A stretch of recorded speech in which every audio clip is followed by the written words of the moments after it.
Hey there, you're listening to You Still Going On About That with Rob Israel and Joseph K. You can find us anywhere you could download podcasts. You could also find us on Instagram, Twitter, and Facebook at YSGOAT. Thanks for listening. I'm Rob Israel. I'm Joseph K. Are you still going on about that? All right. Well, Joseph, it is March 2nd, Wednesday. I only have a couple more days left in Texas. Yeah, deep in the heart of Texas. Yeah, well, we're not really deep in the heart where we live. We're like the shoulder blades. Sure. Northern shoulder blade of Texas. 1 hour away from Windstar Casino. Yes, yeah. 1 hour. They have ads for it when you're driving home from Dallas, downtown Dallas, and you're driving home on 35. Yep. You'll see billboards for Windstar and say, hey, just down the road for another 100 miles. It'll be here. I see ads for that and ads for gentlemen's clubs. And they all have they have like two words that they threw in like some sort of auto word generator. Like one, I think it's called like peppermint rhino or something. Yep. And then there's another one called like, I have I never been to any of these. Tropical Buick or so, like they all have like these two words that don't exactly go together. But slutty bitches was very over the top. I mean, that was a little too on the nose. Exactly. Yeah. So as a result, Oklahoma and Texas have two things that makes them people cross the border a lot. Mm-hmm. What are those things? Oklahoma has gambling. Okay. Texas has strip clubs. Oh, there's no strip clubs in Oklahoma? Supposedly not. Huh. Yeah, I could be wrong, but supposedly no strip clubs in Oklahoma, but or not what, maybe they're not, I don't know. This seems like kind of a Reese's moment, where like one state has the chocolate and the other has the peanut butter. Right, but the same kind of person is probably like shit, True. Either way, they're going to lose their money. Yeah. It's just like,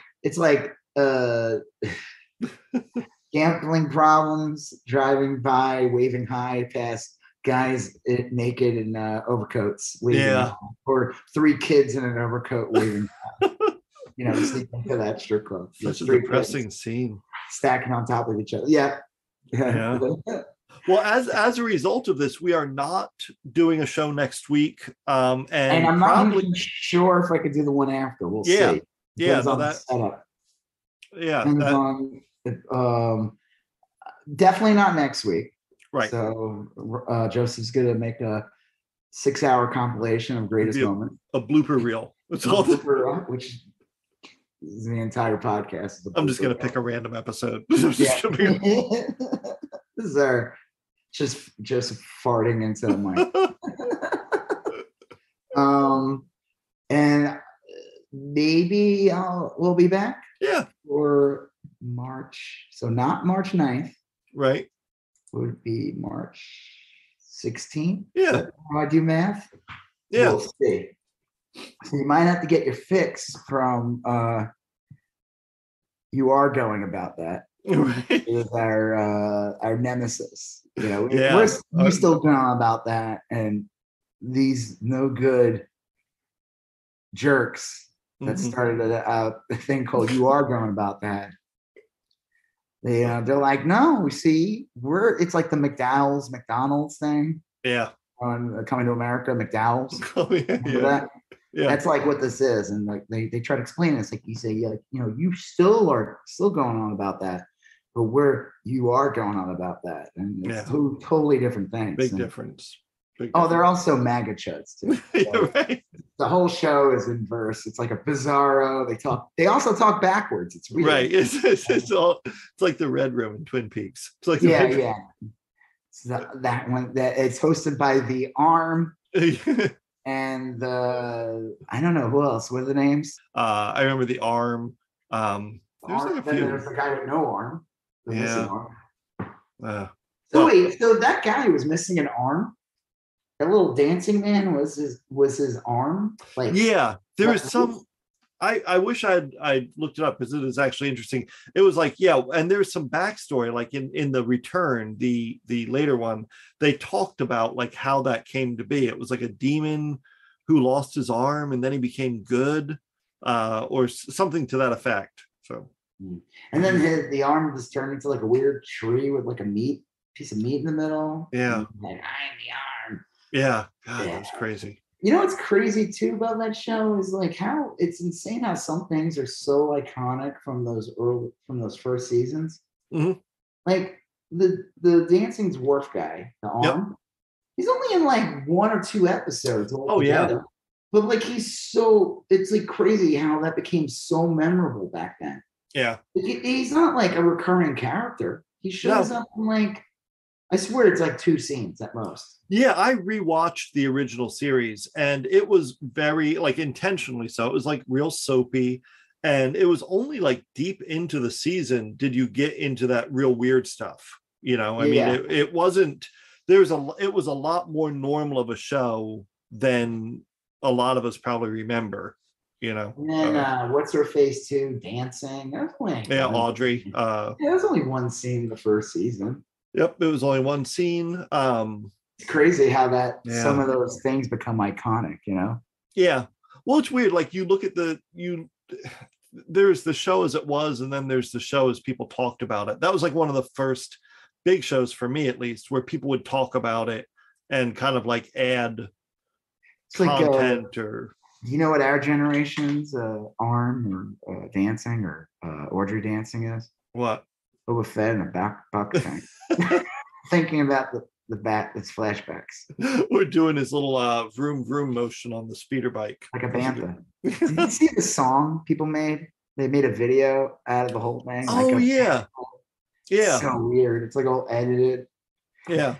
I always thought when I saw that it would work well with, remember that song? I forget who it was, the Bullocks Boys, I think.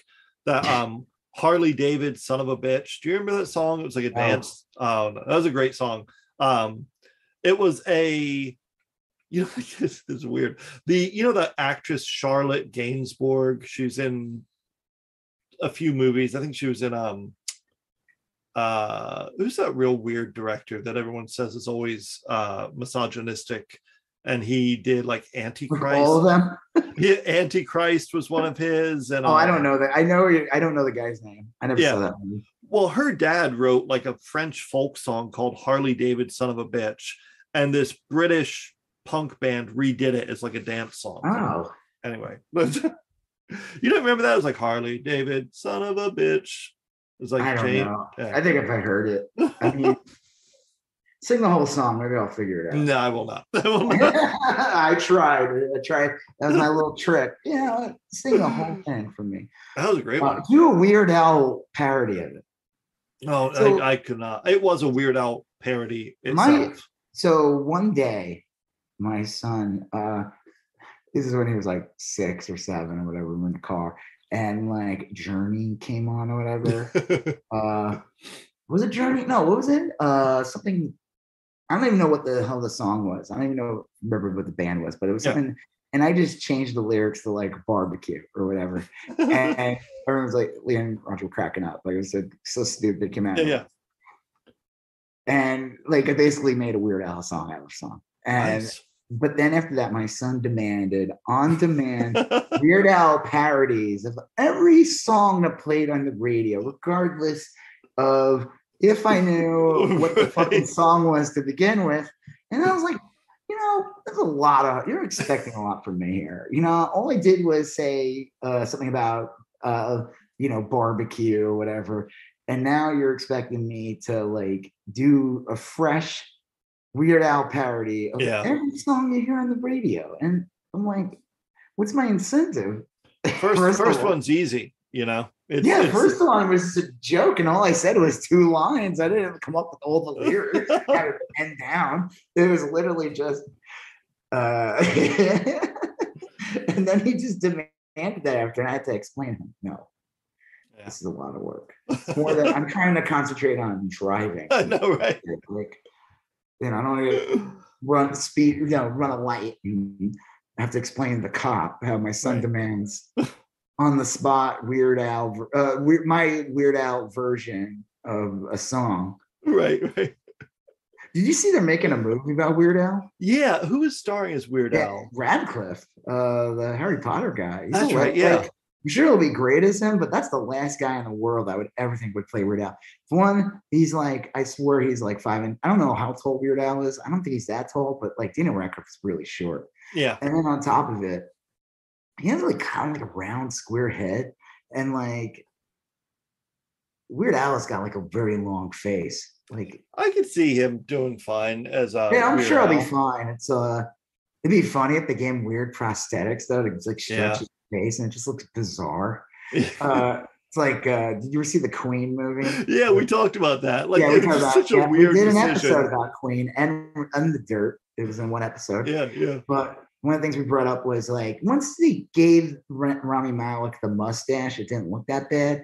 But like in the first scene when they showed him young Freddie Mercury and the teeth were sticking out, it just looks so corny and like it was like too much. Like it was like it was just like hitting you over the head, and it's like, did they have to do that? Like we know he's playing him. Like all you needed was the little mustache and the white t-shirt. Well, when he was younger, he didn't have the mustache, but like he gave, like they felt the need to give him like the two, because I guess Freddie Mercury's two front teeth bucked a little bit, but they made it so ridiculous. It looked like they just literally shoved like 40 chiclets in his mouth and told him like, and his lip curled up. It was so goofy. It was weird.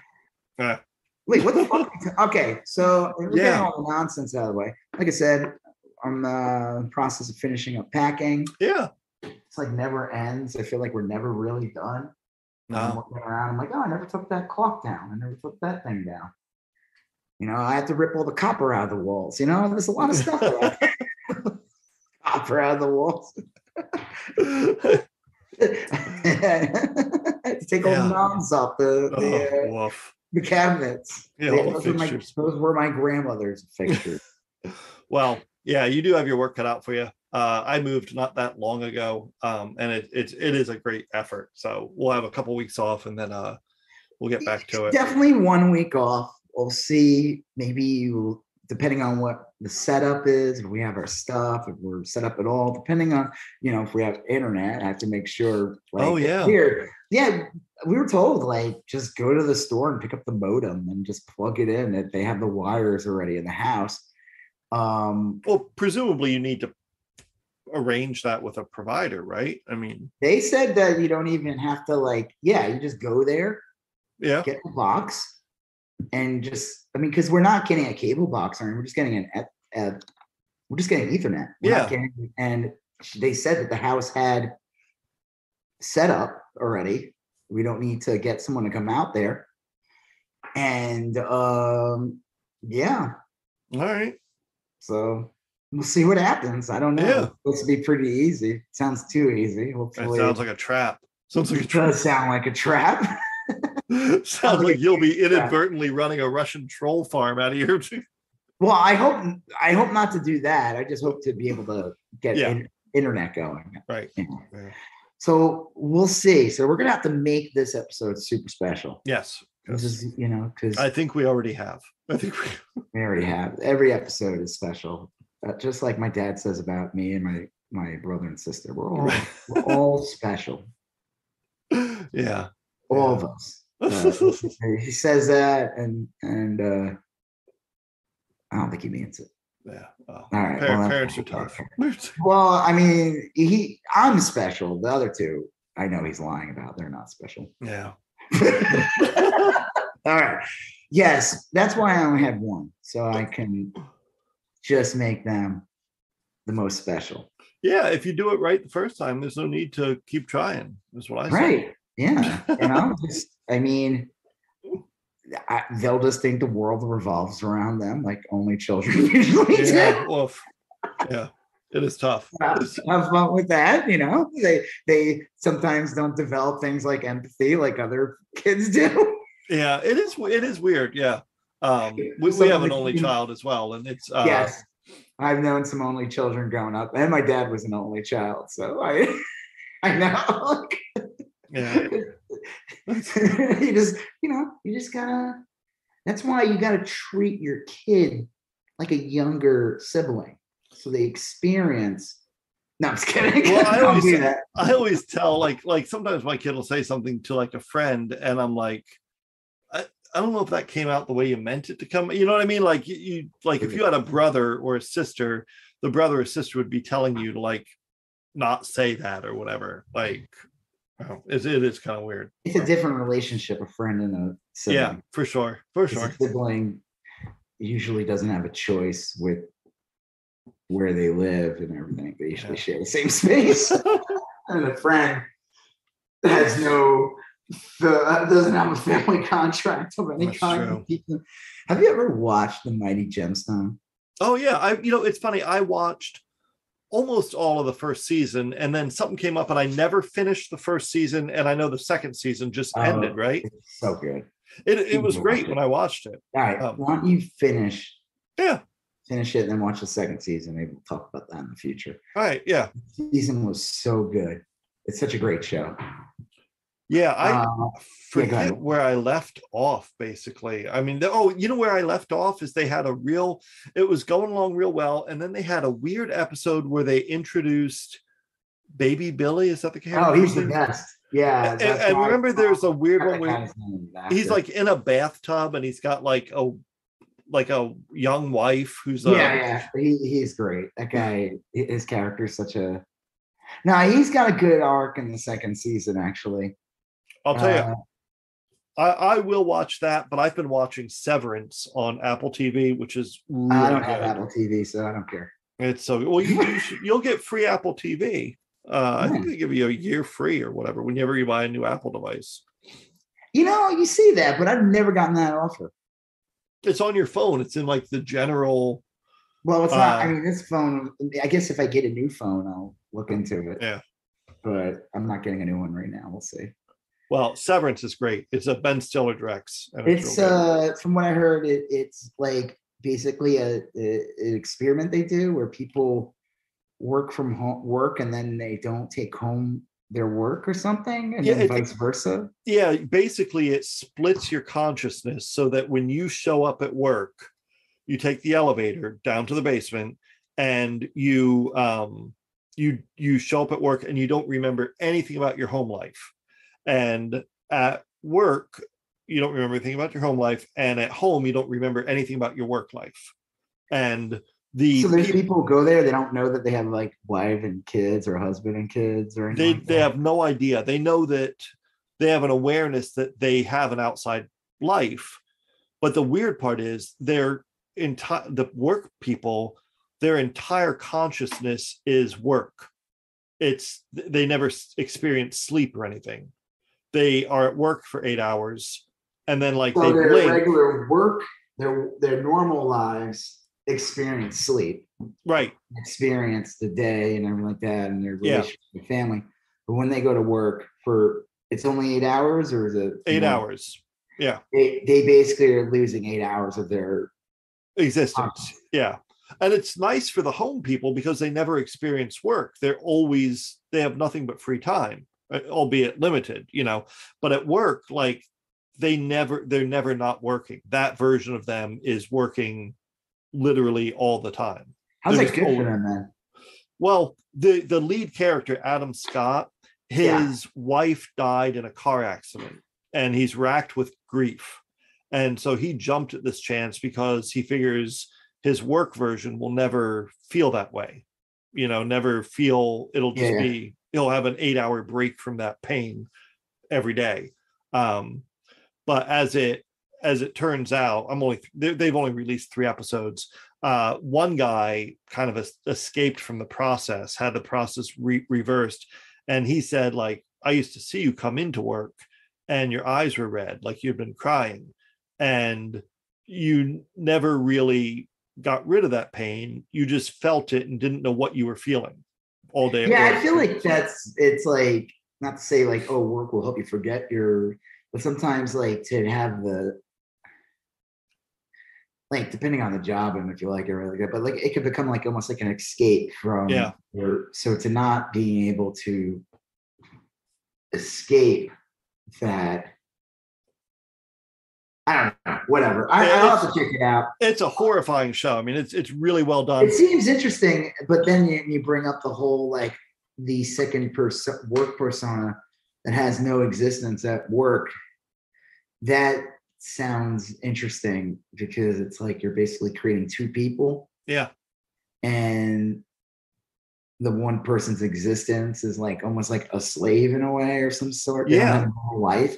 And that's kind of so like when they do this, are they like completely reborn or like they have no memory? Yeah, the first episode shows it happening, and you wake up on a table and a person is talking to you, and the person always freaks out because they don't have any memory of having agreed to do this. How do they retain their abilities to do the job?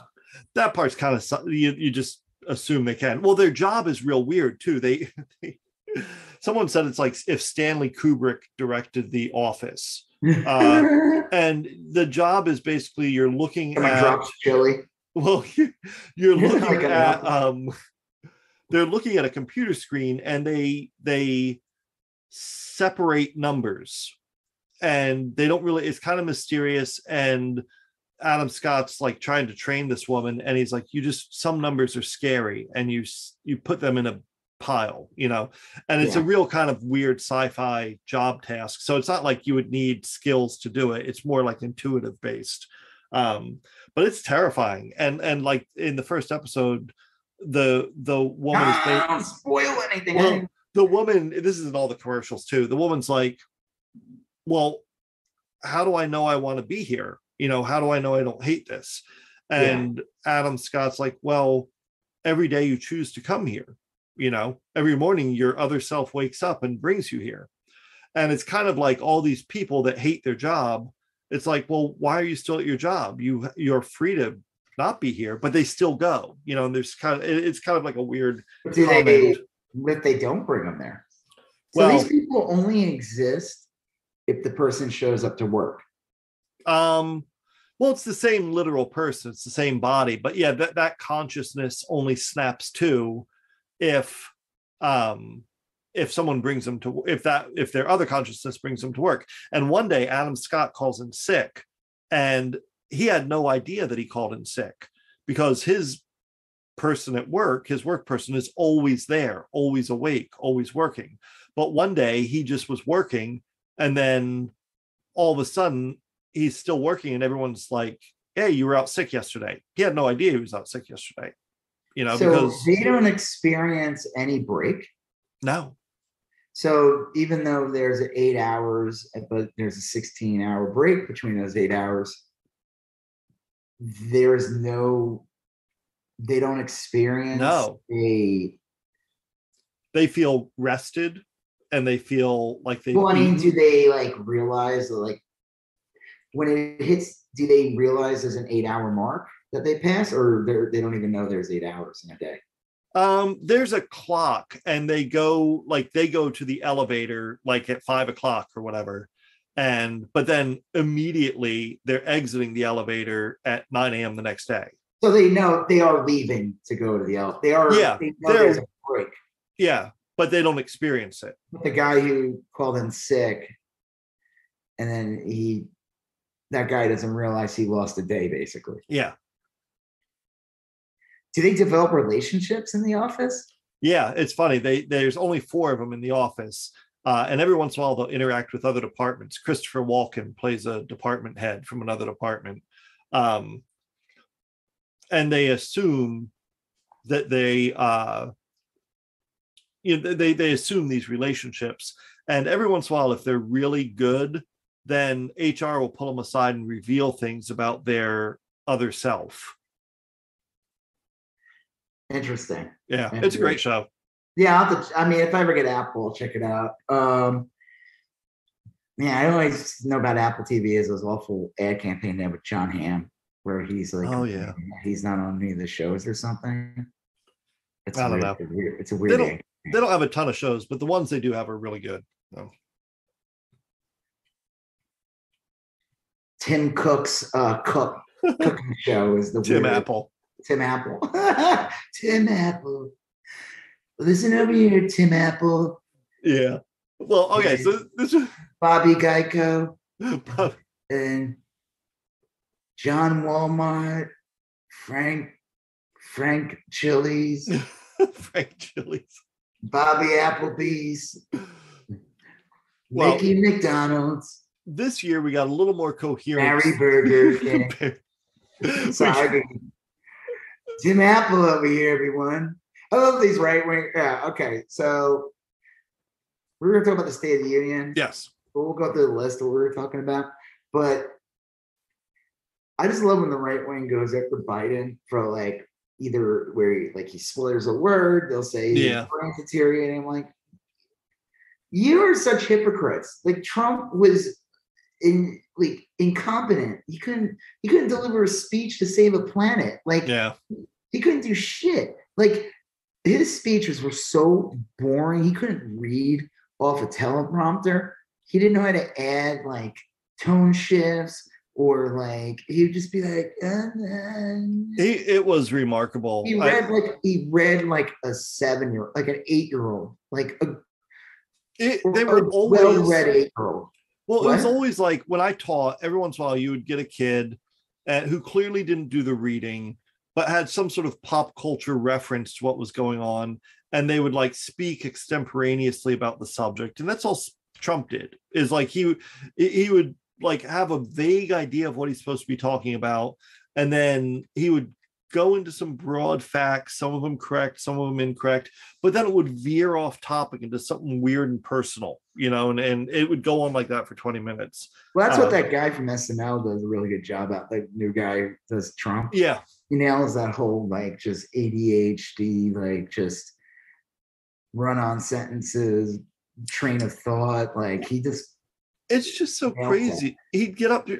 I still remember when he would get up there during the coronavirus briefings, and then like he would start out by reading some numbers, and then he'd obviously get bored of it, and he'd start talking about how maybe we would look at like shining lights in people to like kill the virus. We talked about that. And what the fuck are you talking about? He didn't make that shit up. He did not make that shit up. That's all from that alternative medicine. Yeah.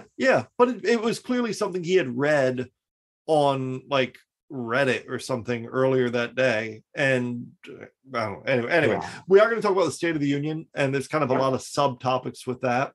We're going to talk about the Russia-Ukraine stuff, obviously, and how the Republicans have kind of been switching their views on Russia. We're going to talk a little bit about Texas investigations into trans kids, and they're really doing it. They're literally really doing it, and it's real. I'm telling you, man. If you have a kid who's trans, get the fuck out of here. Well, even if you don't have a kid who's trans, well, I don't. But and we're getting the fuck out of here. But I'm just saying, like, if you have, well, like it doesn't matter whether it's here or anywhere. It means like if it's happening somewhere, then any parent anywhere can call their local, child protective services. You do it in Massachusetts or Oregon or California or wherever, and say like, hey, there's some child abuse going on. It's the idea that spreads. Oh, of course. And like the idiots that say that because Marjorie Greene said HIPAA rights, they all say it now. Yeah, and so it's the idea that obviously Texas is weaponized it a little more efficiently. Well, they actually have the mechanisms in place. That's what's scary. Yeah. Right? Well, these idiots can call Child Protective Services in Massachusetts or fucking anywhere else. They'll probably be like. No, they got to. I worked for Florida's Department of Family Services. You got to go out and investigate it, even if it's bullshit, and then that's harmful in itself. No one wants to open the door, and there's a social worker sitting there and saying, "Hey, I need to come in and ask you questions about your kid's genitals." That's disgusting. Well, I mean, like, wait, so like in Massachusetts, if some idiot calls on somebody, even though they're not weaponized, they're not doing any of that in Massachusetts, Child Protective Services still has to go out there. If some idiot calls up Child Protective Services and says that this family is turning their kids trans or whatever language they use, someone's going to have to go out there and investigate, or they're going to be like, yeah, I mean, it can't be like an anonymous call, like, hey, with a disguised voice and stuff like that, and from a blocked number. I mean, but if someone files a report, someone's going to go investigate it. Really?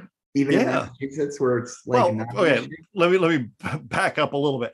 I don't know specifically like what's going on in Massachusetts currently. I'm just saying from my experience, and I did social work in Massachusetts, not that kind of social work, and down in Florida, that if someone calls or makes a report that's alleging stuff, and it's the way they phrase it, it's not, they're not going to, they're going to be like, they're mutilating the kids' genitals. Yeah, they're going to make a report like that. Well, that just sounds, that just sounds like something else. Yeah, well, which would be, of course, well, I would, if I was that person on that end, I'd be like, can you explain more?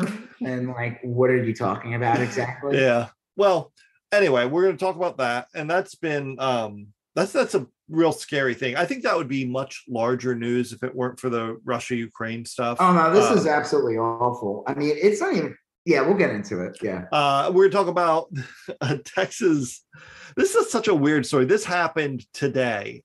Texas Representative Van Taylor. Is he a Democrat or Republican? He's a Republican. He basically won his primary yesterday. Oh, okay. So is he active or he's running? He was a representative, has been for a while, won re-election yesterday. Yeah.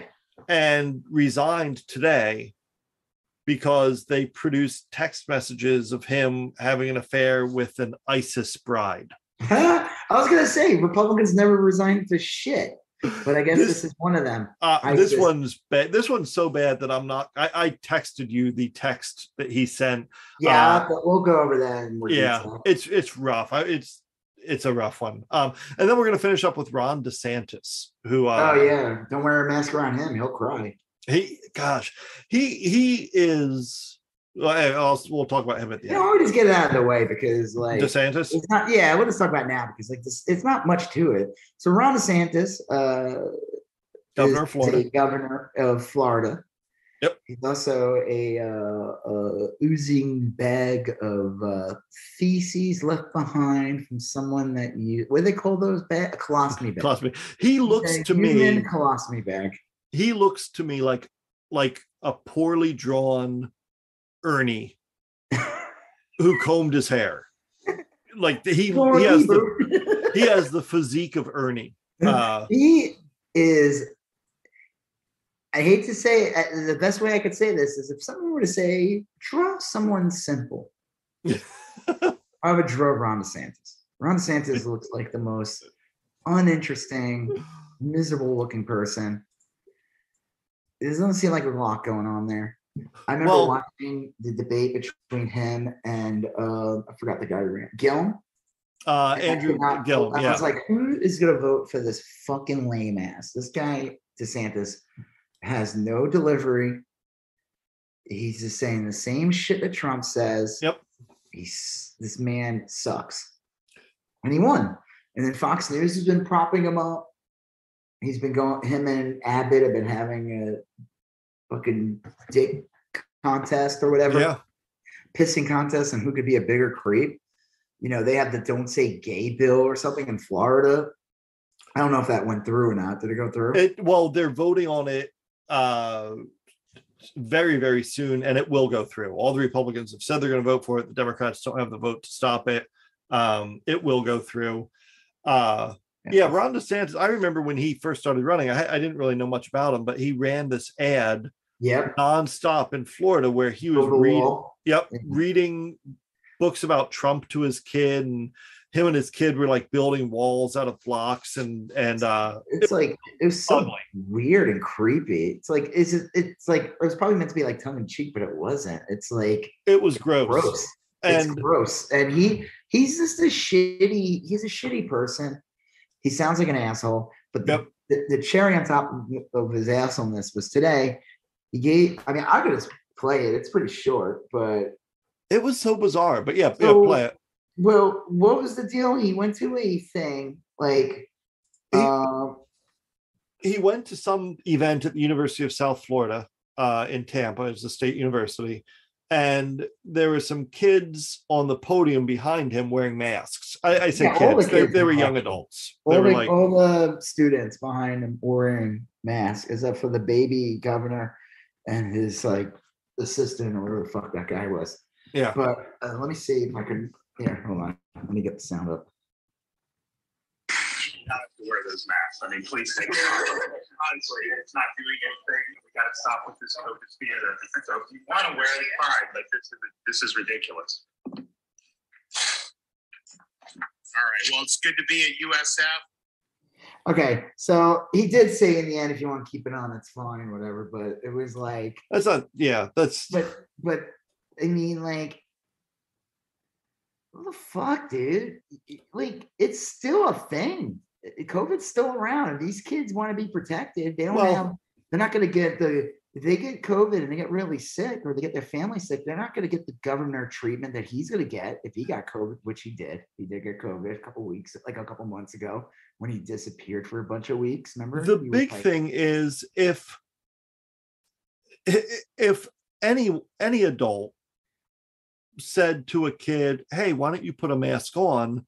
Ron DeSantis would have literally burst into tears and started stamping his feet. I mean, all the notion media would lose their shit. The notion, and all these people like, "Yeah, tell my kid what to do." Right. The notion of a government official telling another person what to do.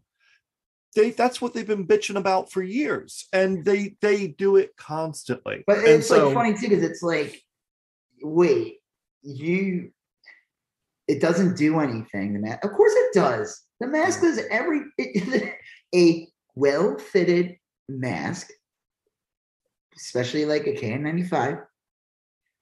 If you wore one indoors and you're around other people that wear them too, your chances of getting COVID are very little. Well, and this guy knows that. And it's like, who are you appealing to in this?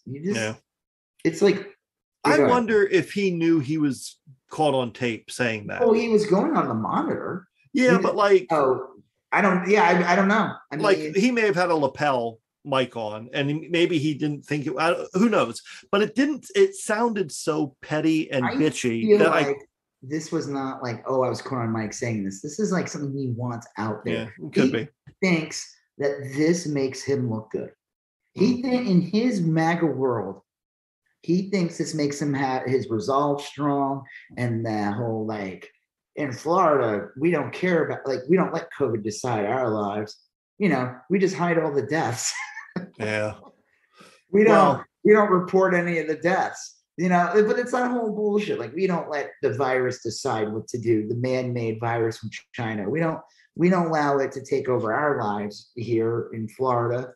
It's like the stupidest. It's just so dumb. That's it. And Ron DeSantis is consistently dumb and awful. And he's really not, or he shouldn't be. This guy was an attorney in the Navy. He was one of those JAGs, whatever. I had attorneys all the time, but yeah. He went to Yale and Harvard. He's like ostensibly a very bright, worldly guy. Well, I guess he's playing the part of a jackass because I think that's it. This was he definitely wanted to be on camera and on the mic saying that. The way it sounded first of all, it sounded very phony. It didn't sound genuine. It had a very contrivance to the whole thing. It didn't seem like, hey guys, you don't have if he was like, hey guys, you know what? It's not necessary. You don't really have to wear the mask if you don't want. That's it. But instead, it's this whole this. Let me list 5 grievances that we have about masks in front of you before I go give this. I don't even know what the speech was about. To me, I feel like that was premeditated. I don't think that I mean, that sounds more logical. It's like that girl. We talked about it last week. That guy who got at the University of North Texas. Yeah, and she was putting out basically hate against trans people, and he was calling her out for it, and she was videotaping him And he was very calm and relaxed. And he's just like, oh, you're a horrible person or whatever. And she's like, oh, yeah, I'm going to share some info. And in her world, she's like, yeah, you look bad here. And it's like, no, he doesn't. You look bad here. Same thing with Ron DeSantis. In his MAGA world, he thinks that like him telling a bunch of young people off and calling them basically idiots for wearing a mask. I mean, I'm sorry, that it's just so irresponsible at this point. I mean, like,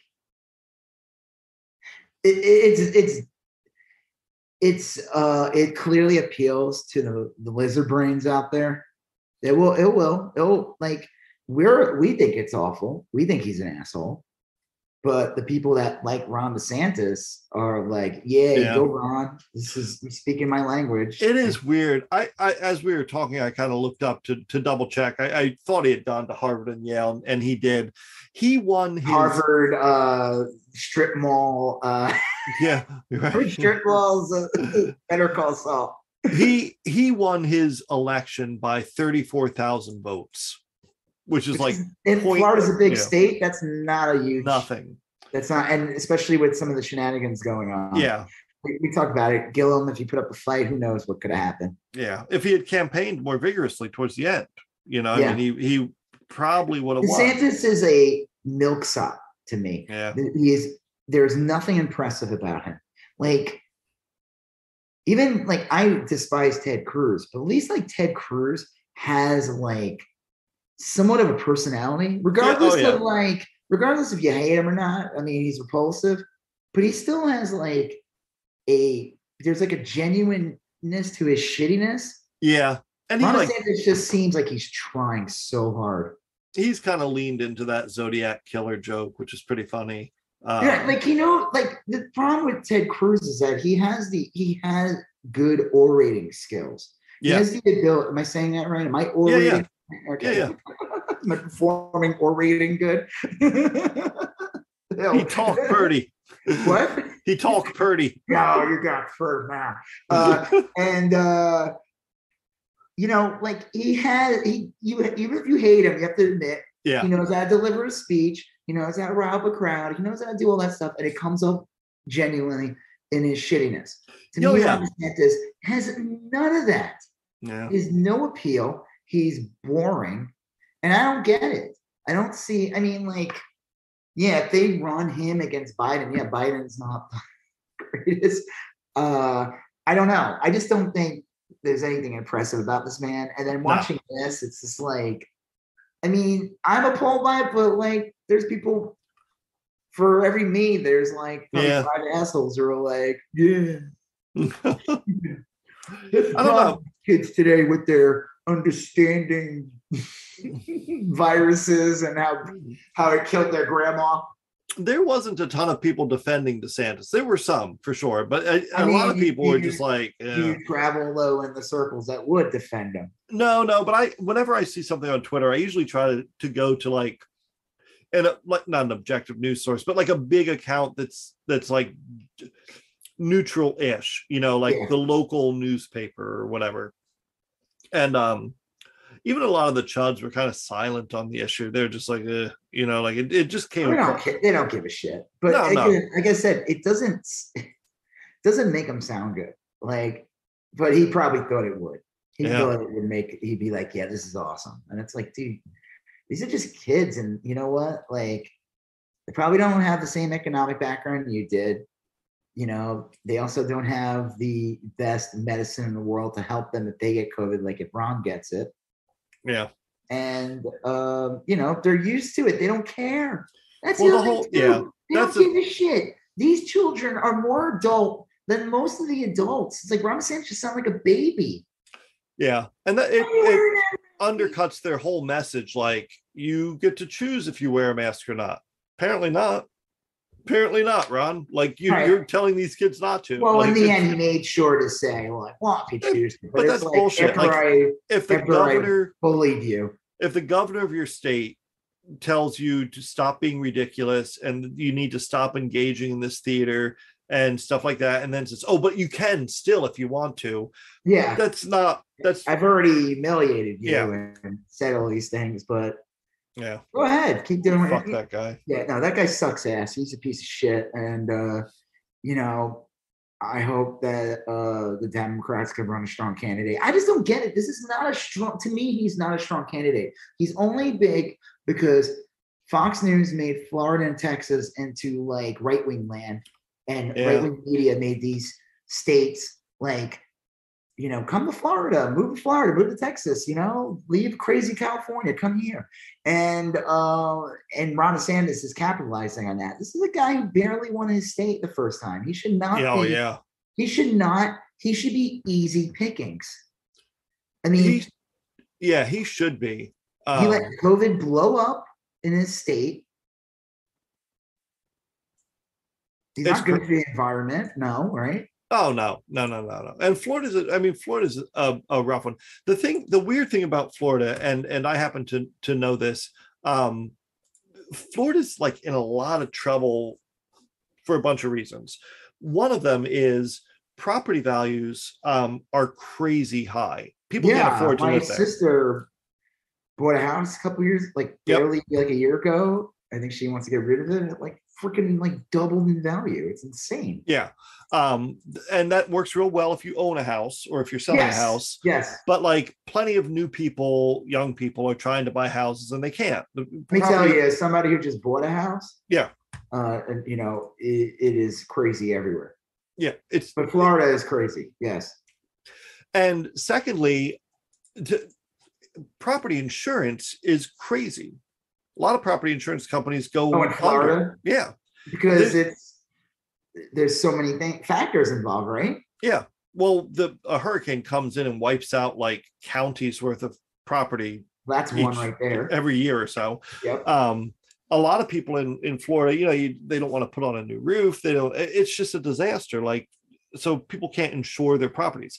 A lot of plus the state is underwriting a lot of, it's a disaster. Is the whole entire state victim to hurricanes, or is it mostly the coast? Mostly the coast, but I'll tell you, those hurricanes can go pretty far inland. How does Disney World not get destroyed? Well, that's like both pretty far north and pretty far inland. Like often, I mean, it's not uncommon for hurricanes to hit elsewhere, but I lived in Southwest Florida, and more often than not, you would see hurricanes come in and hit like the Miami area. Yeah. Or they'd go through the Straits of Cuba and then do a quick little U-turn and hit where I used to live, Fort Myers, Naples, stuff like that. So when the last big hurricane came, when I lived there, which I think was Irma, my dad evacuated to Orlando, and they lost power and it was pretty rough there and everything, but it was like nothing, not a big deal. By the time the hurricane gets into Orlando, it's like down to a category 1. Which is not bad. I mean, it becomes like a tropical storm, usually tropical depression. But Florida's got so many problems, and their water's not great. They're losing square footage daily. Yeah. There's the healthcare is rough because there's like a ton of old people there and everything. And then you have this jackass who like made sure to put no mitigations in for fucking COVID. All he wants to do didn't want to disturb the beaches or anything. Yeah. He didn't want to disturb any of the businesses in any way. I mean, there's some, and he's also MAGA chud too. But all he wants to do is go after these social issues that are doing nothing to make Florida livable. Right. Like preventing a trans kid from participating in sports isn't going to save the coast of Florida. No. It's not going to stop red algae or whatever. It's not going to help a 22-year-old buy a house. No. You know, I mean, it's people just don't have places to live. They can't afford to live. And you and I have talked about this before. Until you purchase a house, it's really difficult to accumulate wealth. You know, yeah. I'm not talking about wealth you're lighting cigars with $100 bill or something. No, I'm just saying like money to buy a house. Yeah. To put even a 3% down payment. How do you buy a house? You sell your first house. It's like the best way to get a house. Or you move to an area that the houses aren't that expensive and you had some savings. Yeah. But the reality is that, especially with the market now being as insane as it is, it's like you said, yeah, the prices are insane.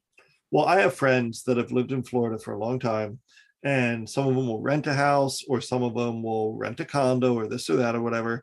And when their lease comes up, the owner's like, I'm selling to some rich guy from up north. And all these people that have lived in Florida for a long, long time renting, now they have nowhere to go. The music stopped and there's not enough chairs, and they can't afford to live there anymore, you know? And it's like, that's what was supposed to be attractive about moving to Florida, states like that, is that they were cheaper. Right. There was like, hey, you know what? You don't have to pay New York prices anymore. Come down to Florida. Same thing. Like that was like the big sale in Texas too. Yeah. With like, then you look at apartments in like Houston and Dallas. Forget about Dallas. You can't afford like Dallas is like it's like rivals the price of like New York apartments now in some places. We moved here right before Dallas started skyrocketing again, the Dallas area, you know, and we got in like at a good time. But I don't know. Anyway, long story short is that Florida has all these significant problems that require good bipartisan compromise. So like old-fashioned politics, you know, where you're like, how can we work together to... But we don't have that now. No, he's going after trans kids. He wants it so that you can't say the word gay in schools. It's all right-wing media nonsense. It's bizarre. It's like, who are you really serving here? Are you serving Sean Hannity or are you serving Florida? You would hope that a Democrat would come into Florida and run against DeSantis and say, like, when DeSantis took office, property values were here and now they're here. And home ownership was at this rate, now it's at that rate. And your property insurance was here and now it's here. And then just run off something like that, you know? I don't know if it would work, but I mean, there's a lot of other things that's wrong that they could run on, but you know, bring up all the things that Ron DeSantis does that's terrible or something. I don't know. The problem is that we'll see what happens. Either way, he sucks. Yes. I don't think this made him look good, but I don't think it matters. It won't affect him in any way. It doesn't seem like it matters. I think the only person that could knock him out in a like it, because he does plan on running for president too. I just don't see how this like makes him look good. But then again, he is going to be running in a 2024 Republican primary, and I would imagine that it's going to make the other ones like look like nothing. Yeah, I think they're crazy. The crazies. It's going to be crazier than ever, basically. And he has to appeal to those people. Like I said, I don't want Trump to ever run. I don't want him to ever be able to be part of the body politic ever again. I don't want him to have be able to I don't want him to be able to run. One, I don't want him to be able to turn into a grift to make money off it. But the other thing is, I don't want him to be part of the political conversation anymore. I want him to go away. But part of me also would love if he can just go on the debate stage. He would just rip DeSantis apart and say that he stole his act or something, and does it, call him like a poor man's version or something. And he has commented, he has made comments, because Ron DeSantis has tried to basically run it to basically his past couple of years. He's really trying to push hey, you miss Trump? Well, guess what? I'm your guy. I'm Blump. Blump. Ron Dump. Well, it'll be interesting. I know the two big Democratic people running against him in Florida are Nikki Fried, who's real good. She's currently the Secretary of Agriculture or something, which is a big deal in Florida. And Charlie Crist, who still has a big war chest and has been a Democrat for a while now. And is still real active in politics. So it'll be interesting to see what happens. When's their primary? That's not too far off, because I bet you it's in November. Because Beto won his primary, right? Yeah. Oh yeah. By 90%. I mean, crazy. I didn't even know if there was anybody else. There were a few people, no one I had heard of. Faco, Schmado. You know who I didn't realize was running for Attorney General was Louis Gohmert. Really? Yeah, he ran. He got 20% of the vote too, or something. So is he not running for Congress? No, he gave up his seat. Oh, so he's done. We don't deal with him in Congress anymore. No more Goebert after this year. No more Gomer Boebert team ups anymore. I think he really lost his fire after Boebert and Marjorie Taylor Greene came. I can't compete with this shit. He can't outdone them. I've said some real dumb shit in my time. Yeah. Gomer used to be able to pull them out of it, but it's just tough. I cannot. It's hard. These people. They are dumb on a whole level that they're like a I don't know, some old colloquial, like they're like a stick in the ground, just turning and turning. I don't know. He's like, Jewish space what? She said what? She said what? Well, I just looked to the Florida governor's election is Tuesday, November 8th of this year. So I think that's it. I think, and DeSantis is running again. I think if DeSantis wins, then obviously that's a launching pad for a presidential run. I think you just need a charismatic person and they'll defeat him. I think you just need a charismatic person that does not fall for their bull. Like that's the key. The Democrats, you get someone who's charismatic and doesn't let the Republicans and right-wing media dictate the conversation. Yeah. I like that Nikki Fried. I think she's got a good shot, and I like her. I wouldn't mind Charlie Crist. I wouldn't mind half an onion in a plastic bag over Ron DeSantis. Yeah, I mean, Ron DeSantis is the excrement of an onion. Yeah, he's the onion juice. No, that's the good stuff. He's like the crud you cut off, like chunk that you cut off. You're like, I don't want that in my stew. But I like Nikki Fried, and I think she's got a shot.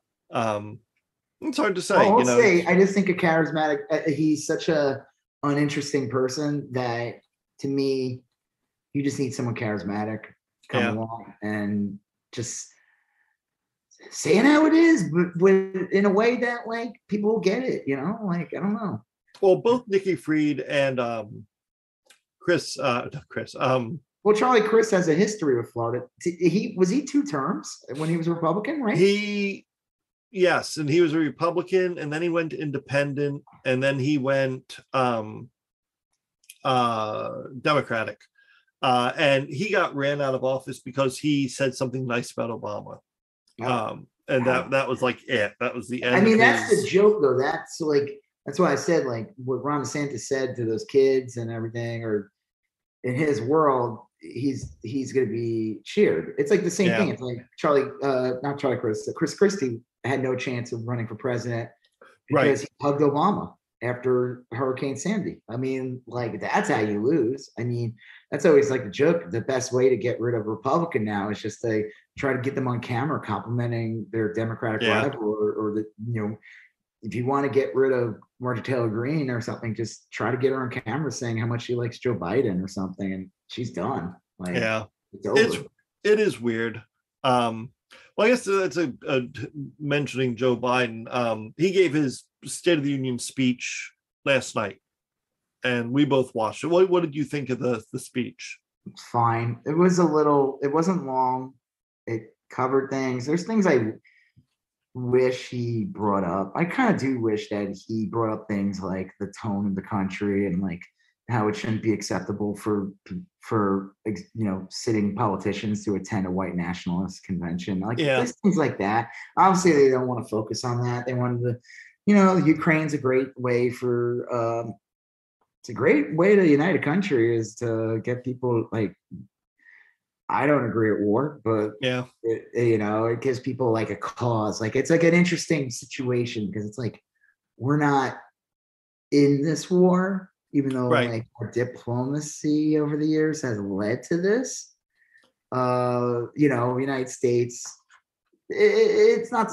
I don't know enough to say like the United States is partially responsible. At the end of the day, Putin is the one invading the country. Right. What's great about the Ukraine situation is that we get to cheer them on and kind of do nothing at the same time. It is, it is weird because we aren't committing any boots to the ground, and we get to cheer on the Ukraine and kind of look like the good guys, and we also get to like slam Russia, which we've wanted to do for a while, and we get to do it for like ostensibly a good reason. It's not like an arbitrary, hey, we're targeting Russia. It's like, no, this is like, yeah, but we're doing that while supposedly the United States has been bombing Somalia. Yeah. Time. Yeah, it's tough. I mean, like, you don't report on that on the news too much. No. Like at all, doesn't exist.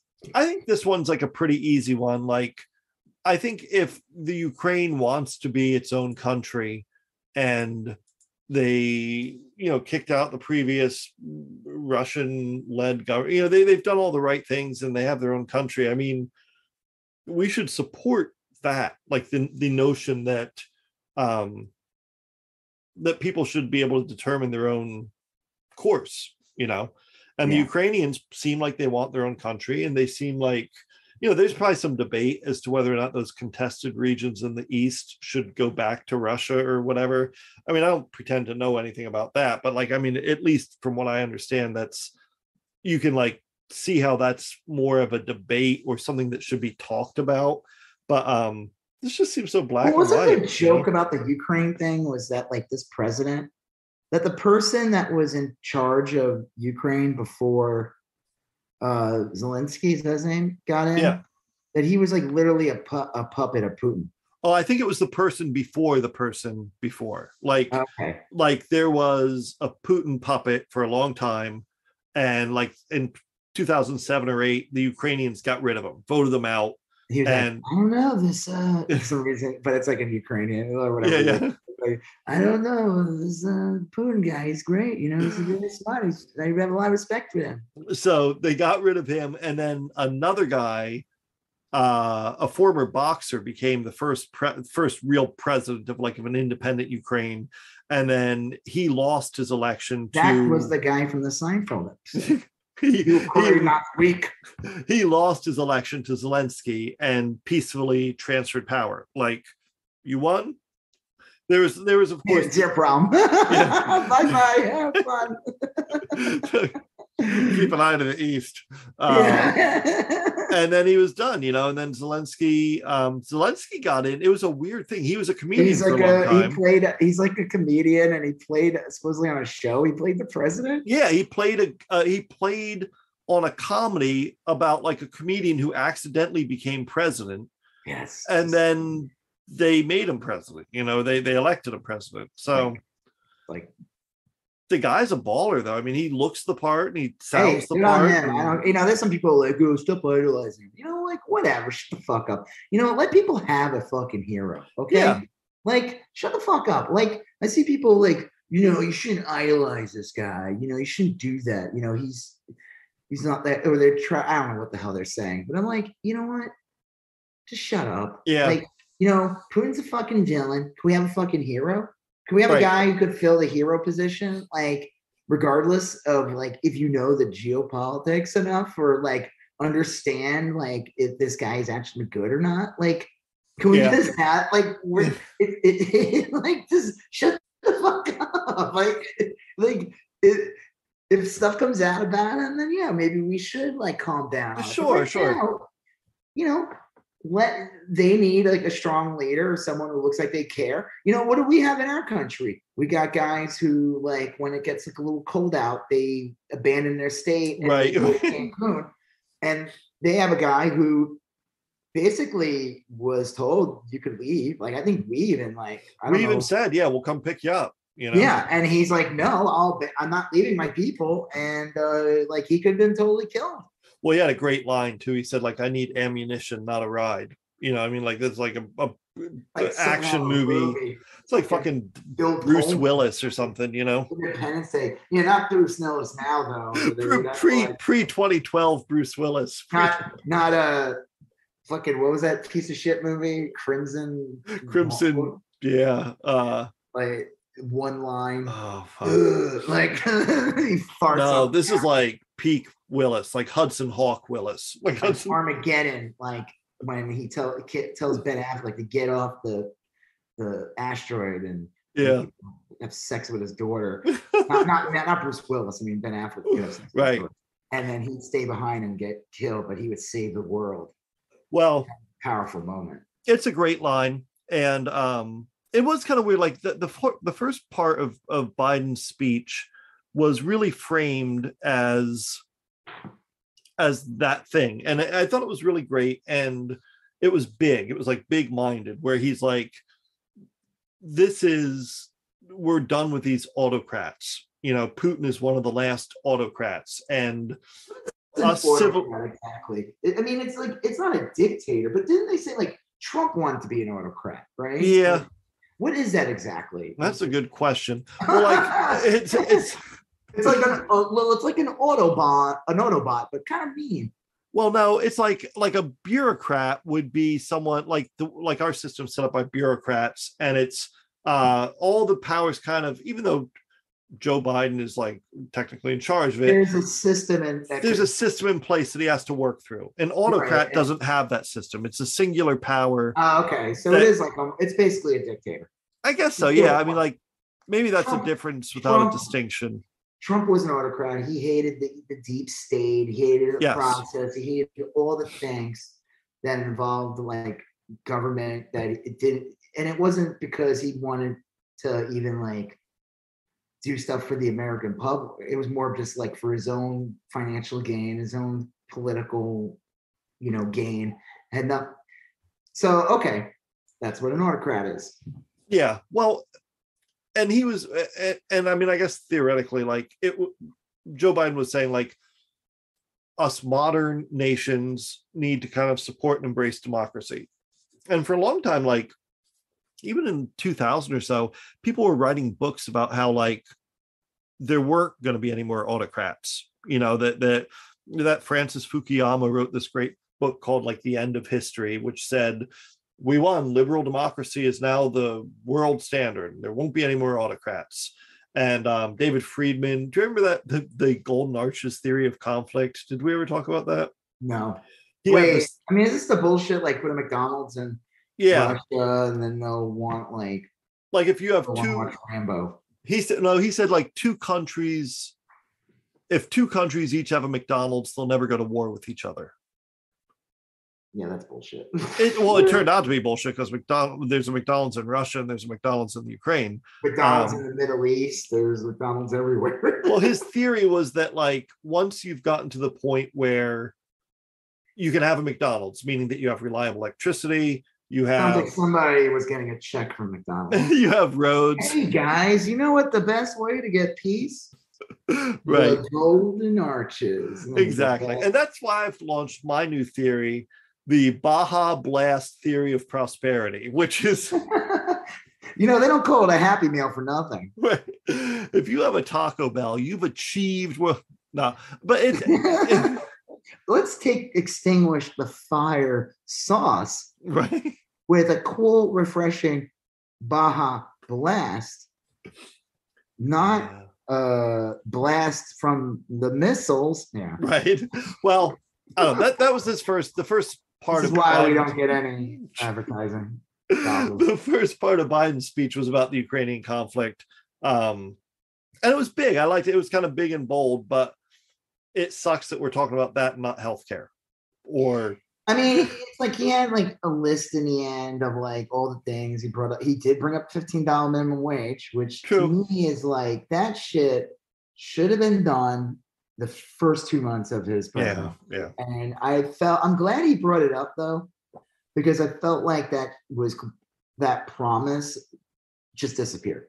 Yeah. Fucking Kristen Sima went, fucking that was, manic pixie curtsy and fucking shit all over that. And it's like, you never heard about $15 minimum wage after that. It was dead. So I'm glad that he brought it up. But I don't think I feel like it's a thing that needs to be done now, not a thing that they could use for a campaign. Like, hey, vote for us in the midterm so we can get a $15 minimum wage. I mean, like, it's still a good talking point, but it's also kind of sad. We're talking 2 years later now, and none of that, something that should have been super easy to do. Yeah. It's depressing. I know that if Biden executive ordered it, the Supreme Court would toss it out the next day.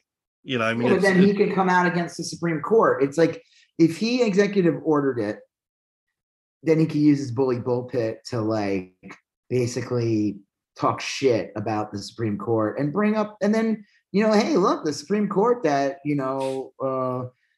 we had two presidents that didn't win fair elections, and they were able to put in 5 judges out of those two presidencies, and they're the ones preventing me from giving you $15 minimum wage. I mean, obviously they would come up with a better way of doing it than I did, but the Democrats will never go for the jugular that way. Because the problem is that a lot of Democrats, and this is reality, and we cannot deny this reality, a lot of Democrats are in the same pockets as a lot of companies, and a lot of money that comes in the same pockets as the Republicans. I just don't. The Democrats put together a plan that was giving every parent in the United States $150 per kid or something per month, and they did it for like 6 months. Right. And you think they would advertise it like, hey, we did this for you. You would think they'd advertise it, and then it got taken away. And the general, you never hear people bitch about it. You never hear the general public say, like, where's my money? And the Democrats should be every day on the air saying, like, well, it's the 15th. Today's the day I wanted to send you $150, but Joe Manchin said no.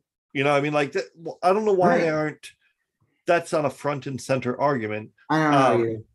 It's just it seems so clear. It seems like it would work, you know, it seems like a good plan. So I don't know. Yeah, I don't get it. But like I said, I'm glad he brought it up. At least like I know, like, okay, that's the thing he actually wants. Yeah. Or he's just saying that to appease people, but whatever, it's in the conversation. Yeah, I mean, like, it was like okay, you know. The problem is with him, and all the people like make fun of him. I will say it was funny though when he said Iranians instead of Ukrainians, and their camera kind of focused on Kamala Harris going like, and then what the did you see that video of like, Nancy Pelosi getting up and just like grinding her hands? Someone made a joke and said like, what the brain worms control her body or something, like. What the hell was that? That was weird. Yeah, I like Nancy Pelosi just fine. These people, that was weird. These people need to fucking retire. Yeah, I'm sorry. Like, listen, you know, Joe Biden is a president of the United States. I would like him. Would I like him to get a second term? I would like him or a Democrat to have a second term. Yeah, I don't want Ron DeSantis or someone else getting in. But I also think it's time, you know, it's like Nancy Pelosi should have no problem retiring and getting in someone more progressive than her in San Francisco. I'm not worried. Oh my God, if Nancy Pelosi retires, where will we learn about fancy ice cream from? I mean, like, she's in a city, in a state that should be very easy. It's like the same thing. It's like that woman from California, also the senator. It's like, retire already, you senile old lady. It's like, I feel like some of these people, they keep in power and everything, and some of these people don't have the greatest voting records, stuff like that, and it'd be like they're being paid to stay in. Like, they're being paid and they're being told, you can't retire. You're never allowed to retire, because we're not going to let because you live in an area where someone younger and more progressive can easily come in and take your spot. And I don't know. I don't really have like a lot of comments about it. I knew the right wing would go after him. I don't think it's his brain's pudding. I don't think of that. The man has a speech impediment. He's had one his entire life, talks about it. And it's interesting when you watch him, like, but when he's still a great orator. He is, yeah. And there's, you know, he knows how to like raise his voice. And like when he gets into like that rush, and it's like that politicians do sometimes. I just think like it was like, okay, it just didn't cover. I don't know. It didn't cover enough things. Like, part of me is like, yeah, I don't know. Maybe call out like some of the things that are going on in this country that are like, you know, just say, hey, we're going to stay in the union, but you know, there's things that are preventing that from happening, and bring up like, you know, did he even bring up January 6th once? No. He should. This is his first day of the union, right before he went in. The biggest domestic. It's like, I don't know. I feel like there's people like, don't bring these things up. Just be positive. Go out there and try to like, you know, just try to be a uniter, not a divider. That bullshit. You know, don't go out there. Don't ruffle feathers. Look like the good guy here. You know, it's like Boebert and Marjorie Taylor Greene are screaming in the background. He heard them. Just looked like they're at a They should have truck been pull kicked. or They should have something. been kicked out. Yeah, taser them. Yeah, they should have been tasered. That would just feed them. They would. That's what they feed off of. They would be like, and then they would be like, "Thank you." But Mogo, they would be fundraising off that for like years. Their names are Mogo and Bobo. That one photograph of them that I see on Twitter all the time. Where they're kind of like hunched over. They look like they're yelling. They look like it just looks so awful. Like this is so very embarrassing. Did you see the meme of them? But it's that meme of the lady screaming at the cat. Yeah. And then someone put them yelling at Biden, and I was like, shit, Biden looks like that cat, like white hair, and like even like his face, and it's like the fucking funniest meme. It is pretty good. There was one I posted that someone gave me, and it said New York pizza, and it was AOC, right. And Papa John's was the bottom. I was gonna say, I don't even know if they're Papa John's. To me, they're like 2-day-old pizza in a gas station stop in like the most rural town of Texas. It's been sitting there for like 3 days. That's next day morning Totinos that you didn't refrigerate. It's like it's nuclear waste at this point. 6-day-old Godfather pizza that's still sitting in the hot box at the truck stop that no one's ever going to eat. That's what they are. Well, they're big. That they were kind of a spectacle the whole time. Well, somebody made a joke and said like the whole yelling, build the wall. Yeah, they said that like, what are you even upset about? Like Biden's. Yeah, he continued the what do you call it? The border shit. Supposedly it's been increased under Biden since Trump. Supposedly. Well, it's like, what the fuck are you even yelling at? It's like, yeah, they add nothing to the. Like, look at them. Look at that photo. Look at Boebert. It's just so weird. So dumb. Well, like Boebert was like dumb bitches at like a horrible bachelorette party. Like it was rough. Well, and you're like, oh no, like it came out of place the same day there's like a bachelorette party or something. They're just like pretty ill-informed. They're the kind of like pretty ill-informed person that shows up like at a local city council meeting or school board meeting and then starts like just raising a riot over something like pretty stupid, and the next thing you know they get a couple of people that kind of agree with them, and then they're in like fucking Washington. Did they say that they're part of a talent agency? Both of them were in that Explore Talent. It is straight, like right? Marjorie Taylor Greene also. I am less confident about Marjorie Taylor Greene. Boebert definitely was though.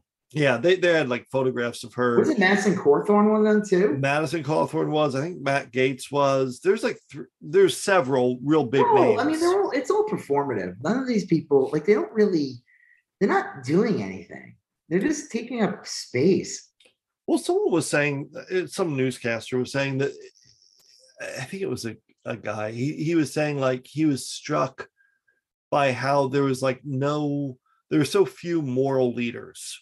The leaders that were like unquestionably viewed as like solid, and I feel like that's subjective of what a moral leader is, because I could see like some asshole claiming that like a Christian moral leader that's against the sins of the LGBT. Yeah. So I don't know what like. Find more. I know what you mean, but like it used to be that there were newscasters that pretty much everyone respected, or there were maybe not politicians but like thought leaders, like Billy Graham, Franklin Graham's dad. Most people thought was like fair-minded. You may like disagree with the shit he said, but like you didn't feel he was political or partisan. Yeah well, sure. Yeah, I know what you mean. But like if you look at like Marjorie Taylor Greene, like, okay, even I guess a better example would be like there are some politicians that have some overlap. Like if you look at the Overton window, we talked about this off air. Yeah, we talked about the Overton window. What is that again? It's like if you imagine the range of what's acceptable discussion, like on the far one side is like, let's, kill the poor and harvest their organs. And then on the other side, it's like, let's give everyone the same basic income or whatever. You have this window of like acceptable thought, like on any given topic. And the Overton window is what's acceptable. And you see it shift sometimes for good or for ill. It used to be like in the 1940s, a politician could not say, oh, I have a mental illness or I have depression, or they couldn't say, I have no problem with gay people.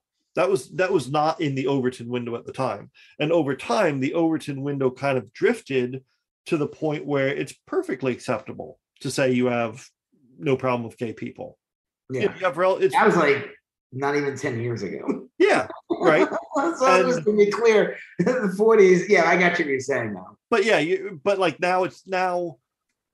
it's now like plenty of Republicans say they have no problem with gay people. They legislate differently, but they say it. They don't have any problem saying it.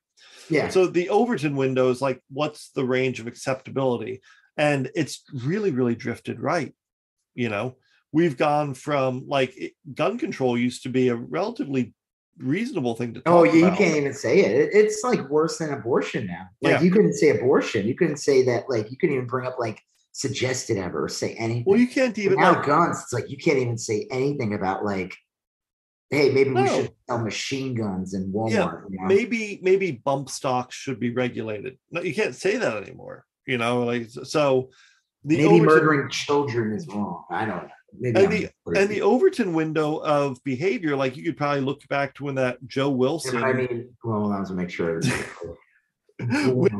When Joe Wilson screamed "You lie" at Barack Obama. That was an Overton. That was a huge Overton window. Yeah, right, it pushed the Overton window to the right. And it was awful because it was like the first.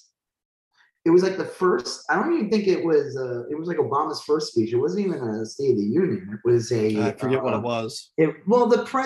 It's like, so this is technically Biden's first State of the Union, but I don't know how long they've been doing this, but pretty much every president, even in their first like 2 months, gives like a State of the Union type of address, even though it is not technically a State of the Union. Right. And I think it was at that speech that Joe Wilson screamed that, and people were like, what the fuck? And it ended up working out in his favor. He got more money, ended up getting reelected.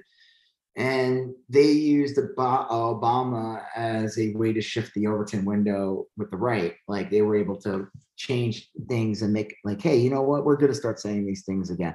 Well, with Trump, it definitely shifted. Well, and also with Obama, that Samuel Alito, the Supreme Court justice, was sitting in the audience editorializing on Obama's speech. Yep. He's shaking his head no and whispering to other people. They're not supposed to do anything. No, they're supposed to just sit there and observe. Somebody who did was very animated. One of the funniest scenes in the entire State of the Union this year was when they talked about the new judge, Brown. Jackson Brown. But he said, I want to thank Justice Breyer. And the camera went to Breyer, and he was just so weird. And so he was like, oh, stop it. Stop it. Like, I'm Justice Breyer. Like, it's like a Roger Rabbit all of a sudden. Please. Well, the Overton window. The weirdest thing, and he's just like, "Oh, stop it!" Like, I can see him. That's like, funny. Saturday Night Live is gonna like. I hope they use Kyle Mooney to play him because that guy's so funny, and I know that it's gonna use Kate McKinnon because she does every fucking thing with the politics.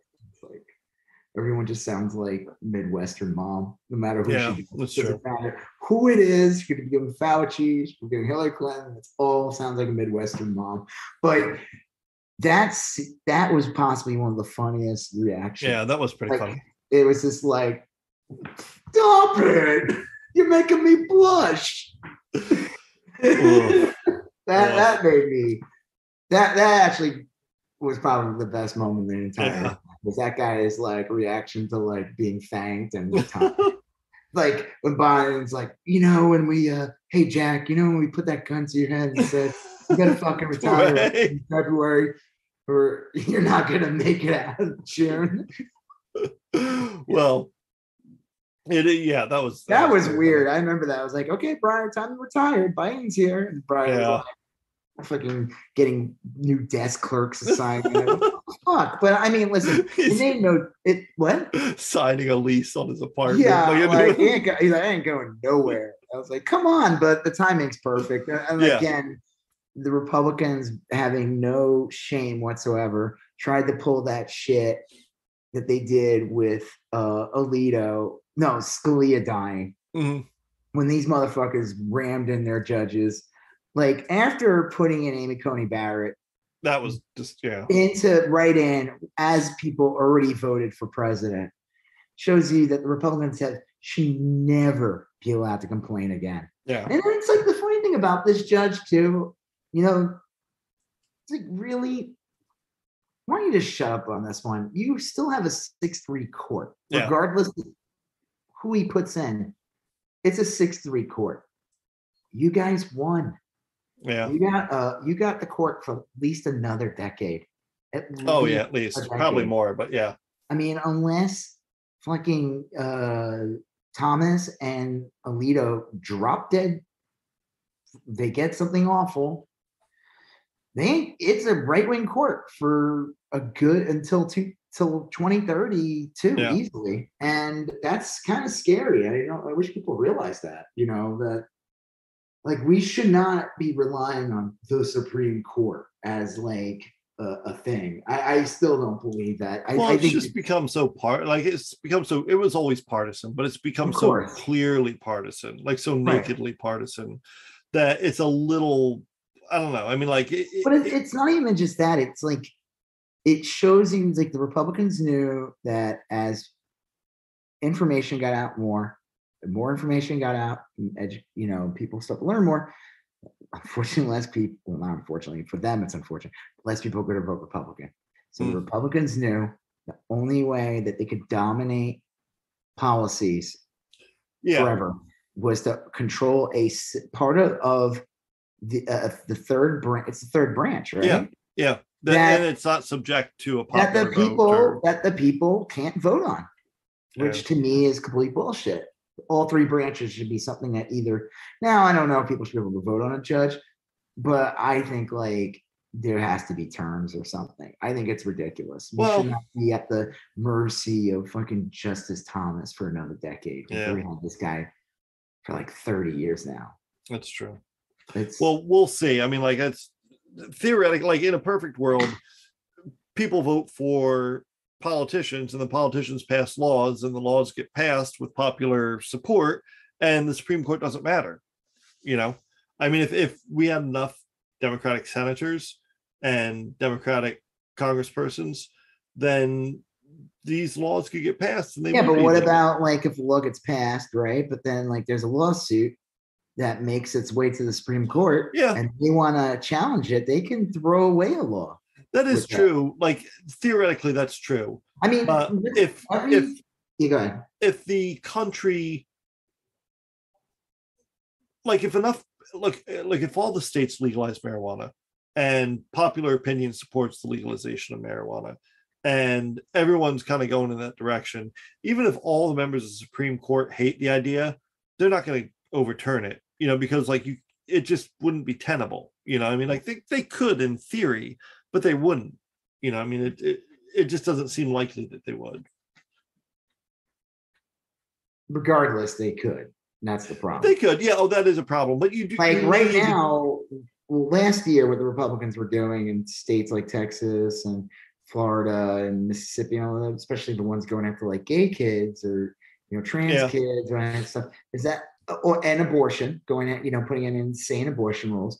All those really what they're designed to do is to make it to the Supreme Court's desk so they could go in, overturn Roe versus Wade permanently. They could go in and put in some bullshit, overturn some protection that is in place. Like, I know what you're saying about like a popular opinion, but like, well, in theory, you need some mechanism to, because it can work the other way as well. if everyone was against integrating the schools and all the southern states were against integrating the schools, the Supreme Court came in there and said, no, you got to do it anyway. I mean, like it's weird. I mean, there is a weird balance between these three branches of government that prevent things from swinging too wildly one way or the other. And that's good in a way because it creates a stable country. It's frustrating because progress is stunted, but it's also good in that it keeps us stable. Do you think Manchin's gonna fuck over Biden on his Supreme Court pick? I don't know. Oh, I don't think so. Manchin put in fucking Kavanaugh. Yeah. He voted for him. He put in a vote. I would be surprised if he did. I don't think that'll happen. Didn't they say that he was sitting near Boebert and Marjorie Taylor Greene? He sat with the Republicans. He sat with the side of the Republicans? Yeah. I'm sorry. That's a signal. He's sending a signal there that he's not going to vote for the Supreme Court judge. I guarantee you. I don't know. I mean, I think like a Susan Collins and a Mitt Romney, and I think there's enough Republicans that are going to vote for this judge that it won't matter. But you think so? You think any of them will? I think so. You think Collins will, or should be like, I found the problem? I don't know. I mean, like, I think Collins will. I think Collins will. I should. I think you're probably not supposed to make fun of Collins. Supposedly she had like a stroke or something. Oh, did she? I didn't know that. That's why she sounds like a Cylon. No, what are those things called? Dalek. Dalek. That's why she's using Dalek Collins. Exterminate. Exterminate. She's terrible. I think like Romney and Murkowski, I think all the people that you keep hoping will vote the right way in big ticket things will vote the right way in a thing like this. I bet you one of them will vote in place and allow fucking Manchin to come out and up. I would not be shocked if Manchin doesn't vote for her. I would not be shocked at all. I expect him not to. Oh, it could. I mean, could. I think that the Biden team has probably already counted the votes, but who knows? I mean, I think he will vote for her, and B, I don't think it'll matter. Why was he sitting on the Republican side? That's so weird. I don't know. To me, that's sending a signal. He's just he's shit. He is. I said, I'm like, and everybody was like cheering at the two people that Ossoff and Warnock won, which was great because the two that they went against were horrible. That one was horrible. Purdue and Loeffler. Yeah, those were terrible people. But I knew that second they gained powers. I'm like that was like Joe Manchin's like, yep, now I get to be a piece of shit, and then Sinema was like, I'll help too. Yeah, that is true. Wow. I mean, do you have anything else about the speech? I mean, like, not really. I mean, it was good. I think it did what it needed to do. I just think, of course, the right's going after like Biden's speech, the way, everybody speaks, saying that his brain's deteriorating. And again, I just say, like, did you say the same thing about Trump? Because if you didn't, then you're just being a partisan hack. Yeah. Because, I mean, listen, I'm not going to say Biden's speech was perfect. It was not at all. There were parts that I cringed just because I knew he couldn't get certain words. Like, not that he couldn't get words out, it was more like, I don't know how to explain it. There was just some parts of the speech. I have no problem bringing that up.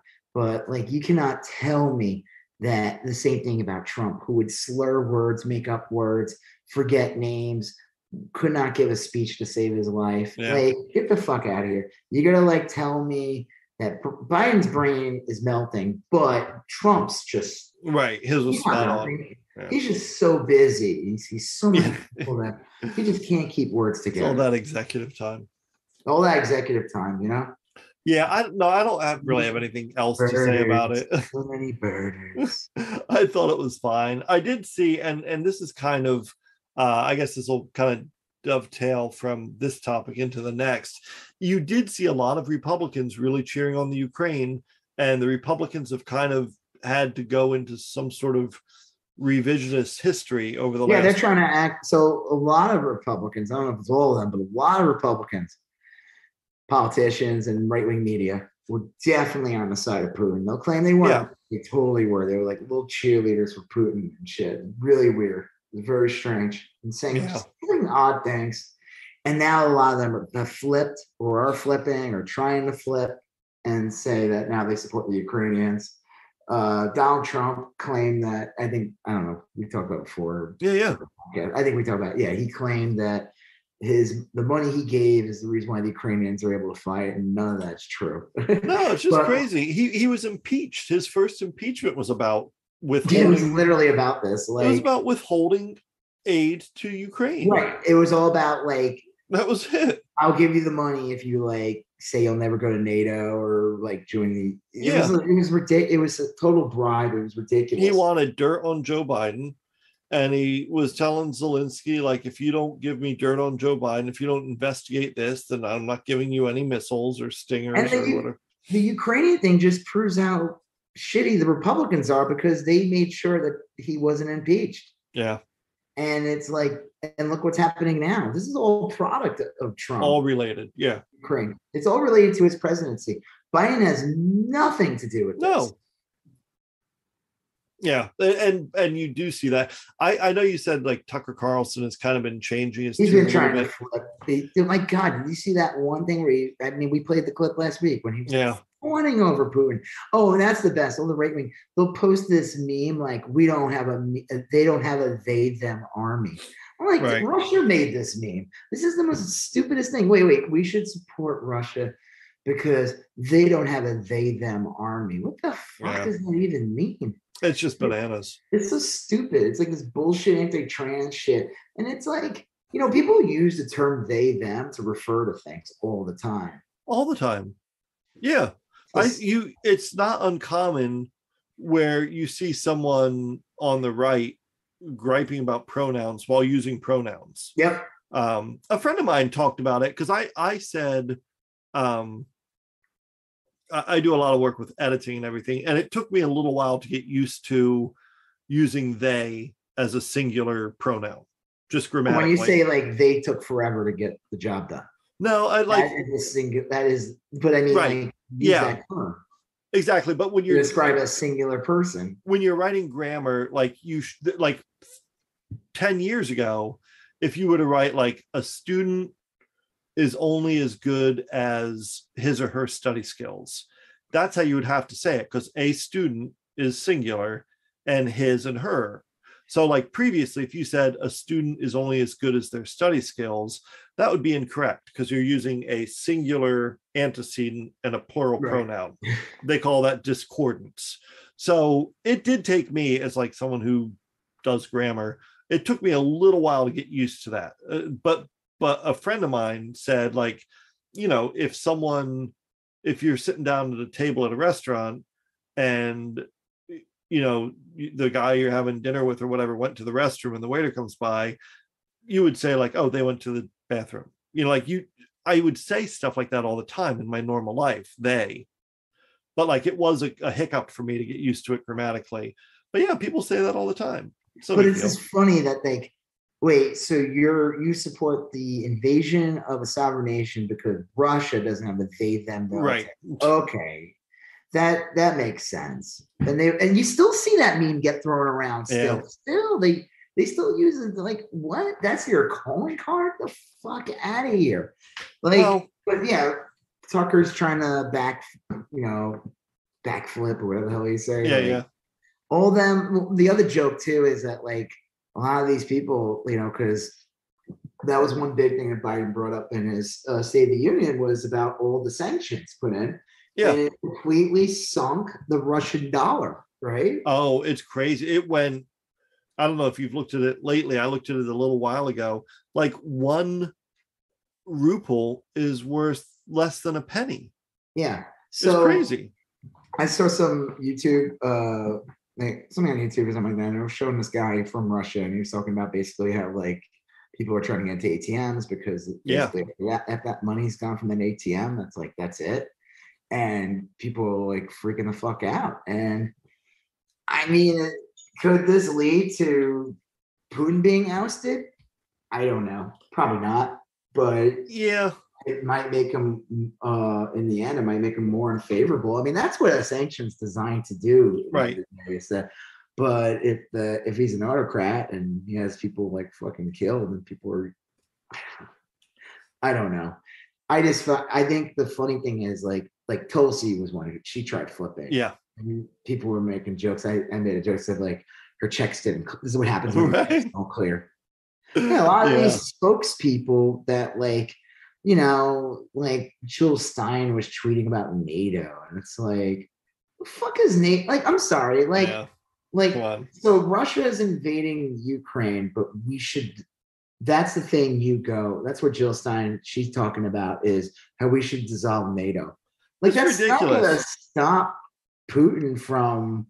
That just sounds like a battered spouse saying, like, you don't know him like I know him. Well, I think it's more like I am a fucking compromised. That's true. Remember that photo of her of her having dinner with Putin and Michael Flynn and a bunch of other like oligarchs and stuff?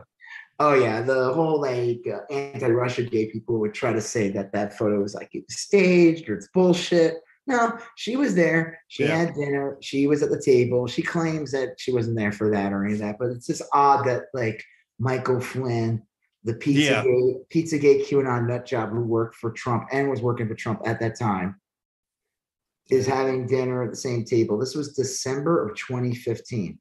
Come on, yeah. She wasn't even running yet as the Green Party candidate. Yeah. And like they just all happen to be together. I mean, come on, get the fuck. Like it couldn't be any more transparent. It's not like okay, the argument like people will spread that photo of Elon Musk with Ghislaine Maxwell, right? Like right. Like he's a perv or whatever. And the reality is that well, one, it's probably true, but two, they just having a photo at an event. She probably took photos with tons of other people. Yeah. It's just funny to post that photo of them. But the difference between that and Jill Stein it wasn't like there was a photo of her standing next to Putin. She was literally sitting at a table having dinner at a function. Yeah, it was a little more involved. This is with Michael Flynn. This is not like I said, I had a photo. He took photos with lots of people that night. So whatever, there was a lot of weirdness with that. A lot of people like really focusing hard on NATO and saying how we should dissolve NATO and all that. And the timing of that is really weird. Like why at this moment right now when the country is being invaded by Russia, should we dissolve NATO? Like will Putin stop and he'll be like, that was all I wanted. Thank you. They have really, it was just such a concerted effort over the last 5-6 years to tear apart the Western alliances and destabilize any American trust in American government. I mean, it just seems like a really well put together plan that kind of worked flawlessly until pretty recently, you know? So. Well, like I said, a lot of defenders of Russia or whatever, they all got kind of quiet. And the joke is that they were like, oh yeah, they didn't get their check. The check right, comes in the mail. I mean, the Tulsi thing, it's like, could it be any more transparent about this person at this point? I mean, she attended CPAC. She's trash. She is what she is. Well, she has no political future. She ain't running for shit. No, she's gonna maybe have a spot on Fox News. Yeah. And do like that circuit, make money off of that. Yeah. I don't know what else to say about the State of the Union. I mean, the Boebert MTG, we kind of talked about that. Yeah. They're gross. I know people were upset about Rashid Tlaib giving a rebuttal, but like I listened to it and I thought it was fine. I don't know why anyone would be mad at it. I think she's made some really good points. And I guess they were upset because she was representing the Workers' Party and not Democrats, but isn't the Workers' Party like an offshoot of the Democratic Party in a way? I believe so. There's a bunch of like weird parties in like the upper Midwest that like, I think there's like a farmers union party or something. There's some like weirdness there where it's just the Democratic Party, you know, it goes by a different name in that area. I listened to it too. I honestly didn't notice much about it. I found it pretty unremarkable in the sense that I was like, yeah, I agree with this, but I didn't find it I don't know. It just didn't strike me as being like particularly noteworthy. I do think there's kind of a weirdness with Biden in that Biden's inclination is to keep going moderate, and the progressives keep trying Well, that's to what tell was him. good about Rashid Tlaib's speech. Yeah. Rebuttal after was because it was not an attack on Biden at all. No, it wasn't. It was an attack solely on Republicans, and she also brought up she just said, like, I don't know. She didn't even say I don't think she even said Democrats, right, that are just corporate sellouts. But I mean, she implied that one but I thought her speech was fine. I don't see how the right tried to jump on that and make it like, look, this radical, Biden has to show her place or whatever. I don't think that's the case. I think she gave really good rebuttal and just pointing out all the promises that basically Biden's campaign said they were going to do. Yeah. And the last thing I think is, the moderate thing. I mean, I guess, I don't know. We could just move on to the next thing. Was, like I said, it wasn't anything amazing, but I don't think it was the complete shit show. Chuck Schumer standing up was pretty funny. Yeah. Early. Like, he didn't get the schedule or something. No, they didn't. There's a couple moments where like you could tell everyone had a copy of the speech and they had like written down like where they're supposed to stand, and like it, and a couple of them just botched their lines or their staging. That's funny. Yeah. Well, speaking of someone who's botched things, there's a local politician, Van Taylor, who is. This is such a weird story. Okay, so he's currently a congressman. Okay. Well, he was, right? No, he's currently a congressman. He won his reelection, but then he suspended it. And I think he's going to serve his term and then be done with it. Suspended his. Okay, so he's not running again. So what happened with him? He is a Tea Party Republican from Plano, Texas. Yeah. And so, but like a lot of Tea Party Republicans, he's lately been accused of being a rhino.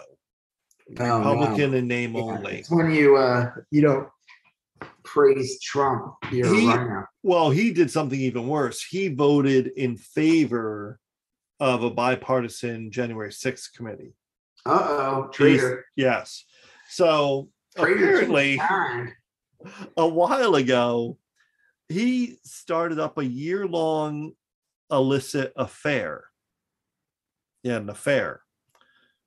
And it wasn't just any affair. He had an affair with the bride of an ISIS commando. That's weird. It's so weird. Is this commando going to come kill him? I think the commando's dead. I don't. It's how did he meet this person? That's a great question. This all happened like over the last couple hours. It was it was a weird story on the front page of the Dallas Morning News. I look at the Dallas Morning News a couple times per day, and the headline at the time was Representative Van Taylor apologizes for an affair with ISIS bride, abruptly drops re-election bid. And so they released, not on the Dallas Morning News, a couple other news sites released text messages that they got of this guy.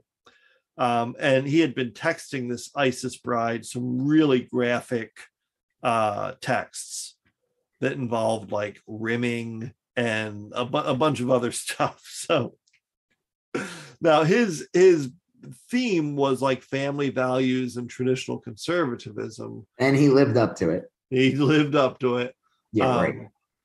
But he it's a weird story. And they're saying that one of his opponents, Republican opponents, is the one that leaked it. So, well, I'm sure it would have gotten out at some point, regardless. Yeah, I would imagine. Like, it's so weird. The Republicans are so bizarre. Like, I feel like they did this like flip over the years, where it's like they were like the hyper patriotic people. Yep. They were the hyper this like. They were the ones that held the flag. They were the ones that did this. And then it's like, and then it gets a little weird. And then they're like supporting Confederate flags, even though Trump did anyway, but like on a national level with Trump and everything. They're letting Trump go on stage, show about how beautiful the statues and flags were, and some real bullshit. And then on top of that, their weird like obsession with Putin. Well, and Trump's then, whole platform was that America sucks. He did say, yeah, like everything was horrible. Everything.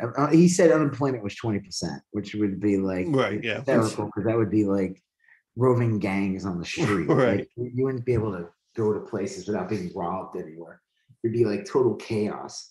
No, like, but then like you see stuff like this, and obviously it's like a personal thing, but it's just odd that like Republican congressman is having an affair. Now, she's not exactly an ISIS member. She's just someone who was married to an ISIS member, right? Exactly, yeah. So it's really no big deal if you think about it. No, it's not. It just sounds funny. I guess it's more, well, one, the word ISIS is connected, and the Republicans have been incredibly, literally everything, every boogeyman for the past couple of years has involved ISIS. Like ISIS was somehow used in the, remember they used the caravan that was coming from Mexico? Yeah. And they basically said that they were sneaking ISIS members into this slow moving caravan. It's like so stupid. It was crazy how after that election ended, the caravan just kind of went away. It's weird. It is weird. This guy, apparently he came in, Van Taylor came in as a Tea Party guy. And was like a crazy conservative, like an awful Tea Party. But over the last couple of years, kind of drifted to what you would think a moderate would be, in that he was for the January 6th committee. All that ISIS. He voted in favor of the Juneteenth holiday here in Texas. Wow, crazy. It was like some reasonable positions. Flaming liberal, Jesus Christ. Well, he was living in the Overton window of 2018, like 2018, more like 1987. I mean, like, well, I know what you're saying. Yeah, well, he's gone now. I mean, not gone. I just think, the ISIS thing's kind of funny. And the thing that probably did it was probably the old language that you said. Yeah, the text. I sent you the text. I sent a copy of the text to you. I'll have to look at it. Right after it, I was like, I shouldn't have sent that. It's like pretty graphic. It was like, this is like real graphic. Well, I don't know how to read, so it all works out. Hey, this just came in. One, trending topics on Twitter. All right. Well, it's not there. Oh, I stand with Putin. That's weird. God. Yeah, let's see who the. Every time I see these, though, it'll be like people like attacking. Oh, I see it. I stand with Putin. Yeah. Oh, they always bring up a good point and say it's funny how I stand with Putin has become trending in the United States in the middle of the night. It is. That was always the theory about like Russian troll farms and bots and everything. Is that like you wake up in the morning next day to seeing all of this stuff? It's produced in the middle of the night. And then this one's interesting. Let me see if it's still there. Just in, Donald Trump advisor John Eastman's emails may have evidence of at least 3 crimes the former president and his associate committed, the House January 6th committee. Yeah, that was an interesting story that came out that I read about first. Right before you and I started recording tonight, the January 6th committee basically said, John Eastman said, I'm claiming privilege. And the January 6th committee said, you can't claim privilege on this because you were conspiring with Trump to commit a crime. And you can't claim privilege when you're committing a crime. I don't know. That seems like pretty big news. I am done getting Charlie Brown and footballed with Lucy with these people. So I'm never gonna believe Trump's in trouble until I see him in handcuffs. Yeah, exactly. Until he's like, there's a freaking wanted, like his photos. See him at the post office. Yeah. And I also wondered briefly if like Biden didn't say anything about this stuff in the State of the Union because he knew that they were in the process of like putting some pieces together, you know. But Eastman got that news today. The January 6th started talking more directly about Trump committing crimes today. And then one of the Oath Keepers, like Roger Stone's bodyguard, pled guilty to seditious conspiracy like about 4 or 5 hours ago. So how's Roger Stone on jail? That's a crazy. How's Alex Jones on jail? These motherfuckers are like. Roger Stone got pardoned. Yeah, but not for something else, not for this. Yeah. That pardon doesn't protect him from this. No, they should be going after him for something else. I mean, I'm assuming if they got that guy, they're probably going to get info on Roger Stone. But yeah, that guy should be rotting in prison. Alex Jones should be rotting in prison. They should. Oh, yeah. Yeah. I'm trying to see if there was anything else. We covered the Texas thing. We covered the Van Taylor, the DeSantis. We talked about that. Yeah, I don't know if there was anything else. I mean, no more. We don't need to talk about Mogo and Bobo anymore. No, yeah. Did you see that drawing I did of them? Yeah, that was a good one. Oh. It reminded me a little of the what is that? Hideous Troll. The Total Recall monster. The one I was definitely going for a little bit of the Quado. Yep. So basically, I drew. If you go on my Instagram or Twitter, it's Rob Art, and I posted a drawing of Marjorie Taylor Greene and Lauren Boebert, except like Marjorie Taylor Greene's like this big, weird, like kind of like a fucked up Attack on Titan giant monster. 3-toed troll doll. Sloth. Yeah. But growing out of her neck is her shoulder, I don't know, or like where her head meets her. Like a malignant type of deal. Like a malignant, not in the back of her head or like that, but kind of like just like growing out of the side of her neck is Lauren Boebert. I decided originally I was gonna make him into like a two-headed monster, but then I was like, this is funnier. I could just picture like Boebert kind of being more like a like a parasitic twin or something. Parasitic twin. She's growing out on the side of her. She's already pretty hideous to begin with, and that name is Mogo Bobo, or Marjorie Lauren Taylor Greene Boebert. Or Marjorie Lauren Taylor Boebert Greene. Yeah, that'll work. Say that 30 times fast. I like Mogo Bobo better because it sounds funnier. It does. It also sounds like a food that might poison you. I've been calling Lauren Boebert Bobo, which I think is really funny because I don't think that's Bobo sounds like a dumb dog. Yeah. You ever see the movie Walk Like a Man starring Howie Mandel? I feel like I might talk about No. I never saw the classic 80s comedy. No, I don't think so. Well, now it was made in the 80s, and I'm sure, and looks like anything in the 80s, it aged like a fine wine. Sure. He basically plays a guy who was raised by wolves. Literally raised by wolves. Oh, I remember this. There's like a scene where he's scratching, like he's got fleas or something. Yeah. Because I think I may have seen this. Yeah. There's a part, and his name was Bobo. And there's a part when he's in the men's room and he's in the room with the other guy, and warning. 80s movie warning. Right. Goes, what are you, some kind of homo? And he goes, I'm not a homo. I'm a Bobo. I don't care if that joke aged well or not. That's funny. That's funny. That's the kind of, you know what? Cancel culture has taken away such treasures. Do you remember did we talk about this last week? Louis C.K. Headlining a comedy club in the Ukraine. That the day of like the invasion. Yeah. Like, oh my God. Supposedly the story's true, but he did not perform. Yeah, I heard the story is definitely true. My favorite was a tweet where someone said that he's going to recreate the Tiananmen Square guy in front of a tank moment, but instead he'll be masturbating in front of the tank. Somebody like, this is fucked up. There's a tweet going around like a person like burned to death. Like, Jesus, yeah. But like it looked like the guy was holding his dick. And it said it was Louis C.K. He got caught in a bombing. That's like the leftover, and it's like so fucked up. No.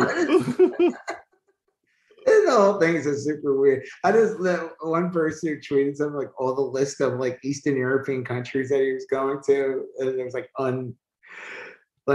your cancel culture doesn't work. Oh yeah, you thought I was canceled? Guess what I'm playing at? Boris Flotsky. I'm playing at Doom Palace in Latvia. Yeah, Doom.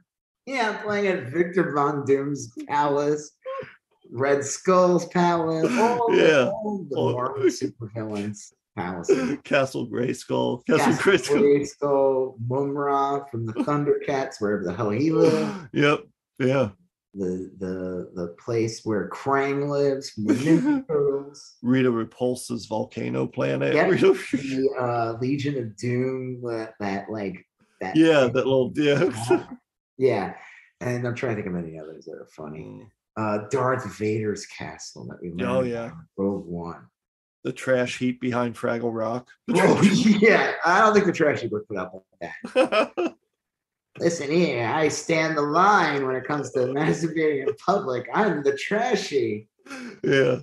I may be called the trashy, but it's you, sir, who is trash. Garbage. The trashy says, yeah. Remember those things? Yeah. God, yeah.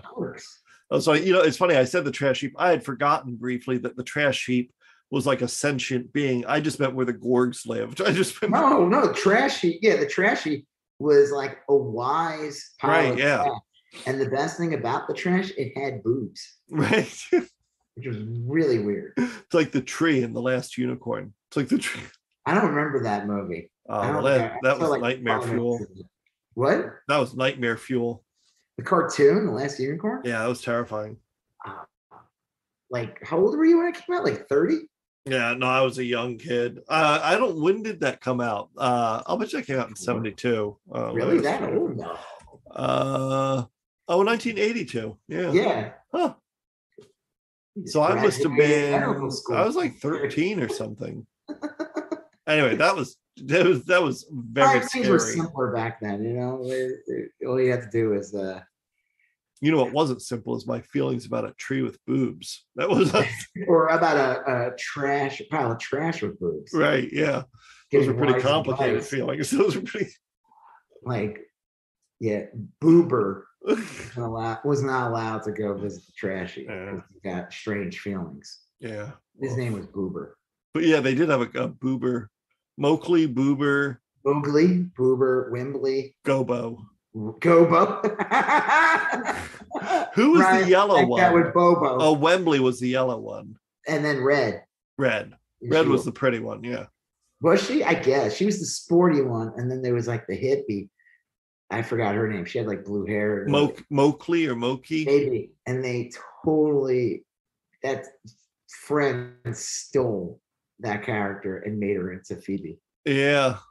Yeah. Same person. Right. Yeah. That's funny. Yeah, and Joey was basically Boebert. I mean, like if you think about it. Boebert was like he was the mopey one. Boebert was the mopey depressed one. He was like I had a band. Well, I had several bands. One of my early bands, I had a song I was gonna do. We never finished it, but it was about Boebert because he did the laundry.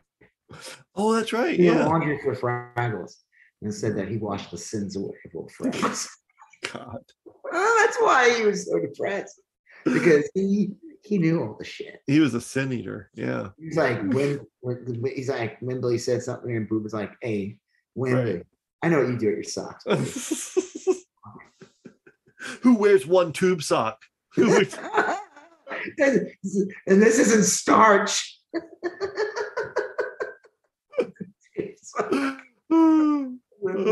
You Hawaiian shirt wearing fuck. Yeah, do a strong deep dive the Fraggle Rock. Yeah. I think they brought it back. I think they did. I think it's come back. It's probably on HBO Max or something. I never liked the Uncle Traveling Matt parts. That was always like it was weird because it was like tacked on. Well, it was an educational show technically. Yeah. So they would go and they would have Uncle Traveling Matt would be his segment. So he was the Fraggle Rock, that Fraggle that got out into the wild and everything would amaze him. Yeah. And I think they would have a couple of special episodes where Uncle Traveling Matt came back to. There were, and he like somehow got messages back to them, and like, remember, like the Fraggles were almost always caught by like the human. There's like the dog would catch him. Yeah. And the old man he's like a tinkerer or something. Yeah, well, he was he had it's probably the Unabomber. Severe onset dementia. What? It's probably like the Unabomber or something. Yeah. Tinker. I always like the Doozers. I always thought was really yeah. Well, it was all about like societies and how they interact with each other. So like the Fraggles had those giants that they would always like, because outside the rock was the giants lived there. Yeah. And then and I always love when they get picked up there a little. But then in the Fraggle Rock itself, the Doozers, they were there, and they were just little guys, and they'd be building shit all the time. And the Fraggles would eat their buildings. Yeah, well, the Fraggles would eat the because there was like 2 flavors or something. Yeah, they would eat the construct. And then there's one episode where I think it was Red or Moki or one of them was like, you can't eat. Yeah, you can't eat the Doozers buildings anymore. It's mean. But then that like disrupted the ecosystem, and it was like kind of like a weird little ecology lesson. Yeah, those Doozers will get out of control. Well, it was basically like an argument to like eat deer or something. It was really kind of grim if you think about it. It's a very complex show. Yes. Anyway. More complex than anything that we talked about tonight. Well, I guess we did talk about it because we talked about Fraggle Rock. True. That was a bonus for you guys. Yeah, there you go. Like you might be losing a week, but you gained Fraggle Rock discussion, yeah. 20, 30, 40, I don't know how long it is. You know, when I start talking about Fraggle Rock, I get sucked down a wormhole. Time flies. Time is nothing. Like right now, holy shit, it's 3 a.m. Start talking about the trashiest boobs.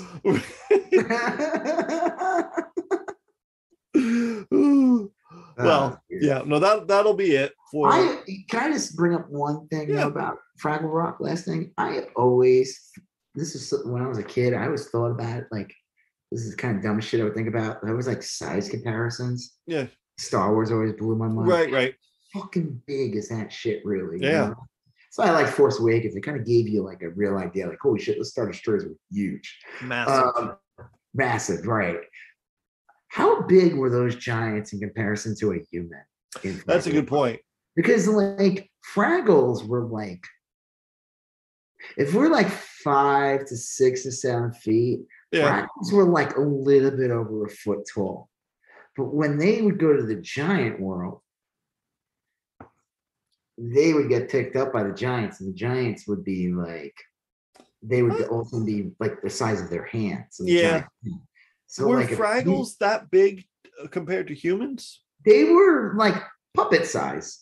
Like I thought they were smaller. I thought the Fraggles, the giants and the humans were about the same size. No. The giants would probably be like 20 feet tall or something. Oh, wow. That. Yeah, like we would be little there, but they never. I always wanted them to do an episode. Yeah, like the humans of the giant, and they would have a good. But nope, never got to do that. Probably budgetary concerns. I don't know. Yeah. Right. Probably a union thing too. Yeah. Oh yeah. Totally. You know, that's the problem with unions. It's humans interacting with Junior and the king and his wife. I had a friend back in school who looked like that guy. The king? No, not the king. The kid. The one who was like, "Ooh, Fraggles." Yeah, Junior Gorg. Yeah, there was a guy down the street from me. He looked just like him. Huh. I thought he was pretty fucking quick. He got so much. He got laid so much. Like, holy shit! It's the guy from. They call that a panty dropper back in the day. What? Is that? Yeah, all the girls went crazy for him. He looks like Junior Gorg. Well, let me just slide on out of these. Let me just. Yeah, I'm sure that was That's like Spanish fly. Yes, exactly. All right. Well, that's a good way to get out. That is a good way to end it. Good way to end it. Okay, so like I said, I'm going to be moving. I'm going to be saying goodbye to Texas. It's going to be it's going to be weird, you know. Yeah, it'll be good. It'll be moving's always a whole complex mix of feelings, but it's good. It's good to change scenery, you know. Yep. Yeah. I get to be closer to Lauren Boebert. Yes. Finally, some real representation in Washington. Fine, yeah, some real one, you know. No more having to rely on your congressman juggling time between his legislative duties and his ISIS bride lover. What part of Texas was he's like from Plano. He's like down the road. Plano. Yeah, that's literally like 30-40 minutes away from us. Okay. That's fun. His ISIS bride. I know after you read that, though, I'm like, wait, is she an ISIS or clearly her husband? There's some. You know what? Listen, love sometimes cannot decide. If you get past ISIS bride and into the nuance behind it, you've already lost. You've already no. Right. The headline ISIS bride, it should be enough. Yeah. Should be enough to do in a Republican, but that it seems like nothing matters anymore. Right. It's like after you hear dead hooker or live boy, even if there's a but after it, it's like no, people stopped listening. You know, if they found you with a dead hooker or like I said, Matt Gaetz is still around. That's true. Teflon Gaetz. All right. Well, on that note, I'm Rob Israel. I'm Joseph K. Are you still going on about that? Thank you for listening to You Still Going On About That. Please like, comment, share, and if you haven't done already, please follow us on Instagram, YSGOAT, Facebook, YSGOAT, and Twitter, YSGOAT. Thank you, and have a great day.